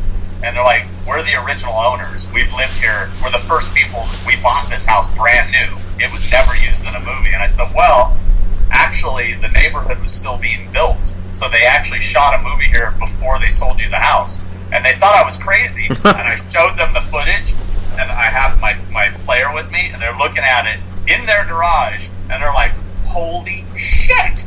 They had no idea. The guys that owned the house their entire lives since 1988 had no clue that movie was shot in their house, and they were blown away. That's awesome. That's really cool. See, that's part of what I love about what I do is being the first guy to discover something or turn them on, turn those people on to something they didn't know about. Yeah. But fortunately, it's so hard to do that now because almost everybody's found everything. And the internet's, everyone has everything at their fingertips, Yeah, and everybody, there's tons of different guys out there that do what I do now. And, I even recruited one of them, Robert Patterson, who, right. He's an avid fan of locations and has been following me for a long time. I brought him on board to help me pick up some slack on the written articles for Horror Hound because sure. I just haven't had the time to keep up with them. I'm sure it's chaos, man. Yeah, and if you look at the list of stuff that he's done, it dwarfs what I've done. He's I may be the guy who was doing it first, but this guy is really taking it to the next level. Right. As far as fandom goes, Sure. And I'm actually from. I know you went to the Amityville house, the original one. Did you? Yeah. For that movie, what is it? The real one, or did they? Where was that one shot? I don't remember. No, they didn't use the real house. For Amityville 1, 2, and 3, they used a house in Toms River, New Jersey. Okay. That they built. They built a facade over it. Right. Have you ever been to the original? I've been to both. Yeah. Wow. See, a family friend of mine, because I'm from Long Island, she actually lives in Amityville, but I don't think she's ever been to the house. Yeah, my girlfriend lives in Long Island. Really? What part? Yeah. Bay Shore. Okay. I'm from Comac and Holbrook, so. Yeah, so, And oddly enough, I don't know if you know this, that the Amityville house just went up on the market for sale. No Wow. shit. Yeah. That's insane. So tempting. Has that been a long time? Or I feel like they just kept it out. It just went up on sale like a week ago. Wow. Well, good luck, whoever owns that. It's like $850,000. Sounds about right for New York. It's not bad, actually. It's not bad because I think the people that own it now bought it for $1.2 million, so they're taking a loss. Right. Oh, wow. Yeah. So, Is there any things that you're working on that you'd like to talk about, if you can talk about, that you want to, if you want? well, I mean... Or if you can. Yeah, I mean, I've pretty much talked about all the stuff I have coming out. The only one I'm working on I can't talk about. Gotcha. Until they announce it. But, Okay. But, yeah, other than that, I'm just doing the convention stuff. Convention All-Stars and booking people and traveling nonstop. That keeps me incredibly busy. Sure. But other than that... Have you ever been to, I know the big one, I grew up in Atlanta, the big one down there is the Dragon Con thing. Have you ever been to that before? No, I've never been to Dragon Con. It apparently has gotten really big. I haven't been in years, but... No, it's massive, from what I hear. I mean, it's just... It's the biggest convention in the Southeast, I'm sure. It always lands on the same weekend as a couple other shows. Yeah. And, I just never have actually done it. In fact, there's so many... I mean, literally, like last weekend, I had people in 6 different conventions. Huh. Oh, shit. Yeah, this year it's Dragon Con, that Days of the Dead in Louisville, which is the first time they're doing it in Louisville, and then they got the Horror Hound. That's all around the early September, so that's all in the same week, basically. Yeah. I don't go to Days of the Dead. Right. Not a fan of that one. But yeah, there's so many shows going on. It's like there's no shortage of shows to go to. So. Oh, of course. Yeah. The only convention I'm really fond of that I go to every year is the Mad Monster Party. It's really fun. North Carolina one? Yep. Yeah, he puts on a good show. Yeah, Joe and Barlow are really awesome guys, and they do a really good job of making sure everybody's having a good time, and they're always out there with everybody. It's pretty cool. I enjoy that. Yeah, it's funny, I haven't gone to the show yet, but I've sent many guests to that show. Really? Yeah, but I haven't personally been there, but I've known Evan for years, so but I'm yet to make it out to one of their conventions. So, one of these days. Oh, yeah. Sean, we wanted to thank you for doing this. I hope we haven't kept you too long or anything. You kept me for an hour and 36 minutes. Well, it's been fantastic. I hope you've enjoyed it. We've had a blast. No, I enjoy talking about stuff like this. Yeah, it's fun. I'm just a big nerd, so I like so are we. The nerds. Come hang out with us again. Sure. Yeah. Absolutely. Anytime. Oh, you know what? There is one commentary I forgot that I did but never got released. Oh, we got to hear about this.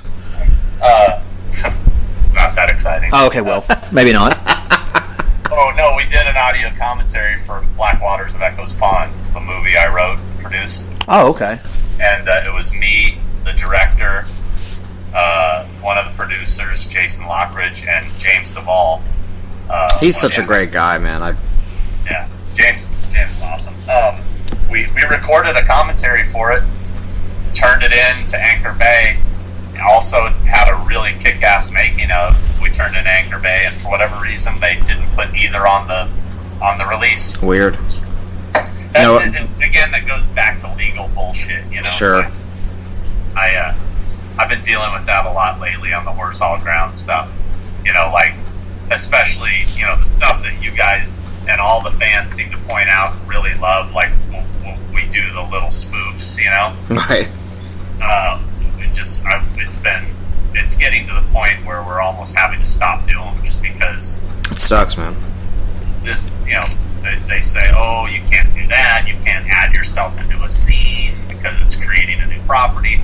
Sometimes they say that, sometimes they let it slide. It's just become there hasn't been any real consistency on that rule, but we've been trying to stray away from it now just because we work hard on something, we finish it, we turn it in, we're excited about it, and they go, oh, you have to cut that out. And you go, oh, are you kidding me? Like, there's an ending to our Halloween 2 episode that is so fucking awesome, and we've played it at conventions, and it gets the biggest laugh of anything we've ever done, and it just kills me that we had to take it off. I mean, it's it was just a legal thing that they just didn't want it on there, or? Yeah, I mean, again, it's no different than what we did just on the last Village of the Damned episode where I was playing the little kid. It really was no different than that. It was me added into a scene, and for whatever reason, they said no, and we had to cut it. And it sucks. I mean, we can put this stuff online, and we could, and they actually said we could. The Scream Factory said, if you want to put it online 6 months after the release, you can do that. The uncut version, right? That, that they don't care. So maybe we will at some point, but I love watching people watch this. Yeah, I think doing it at conventions is a good idea.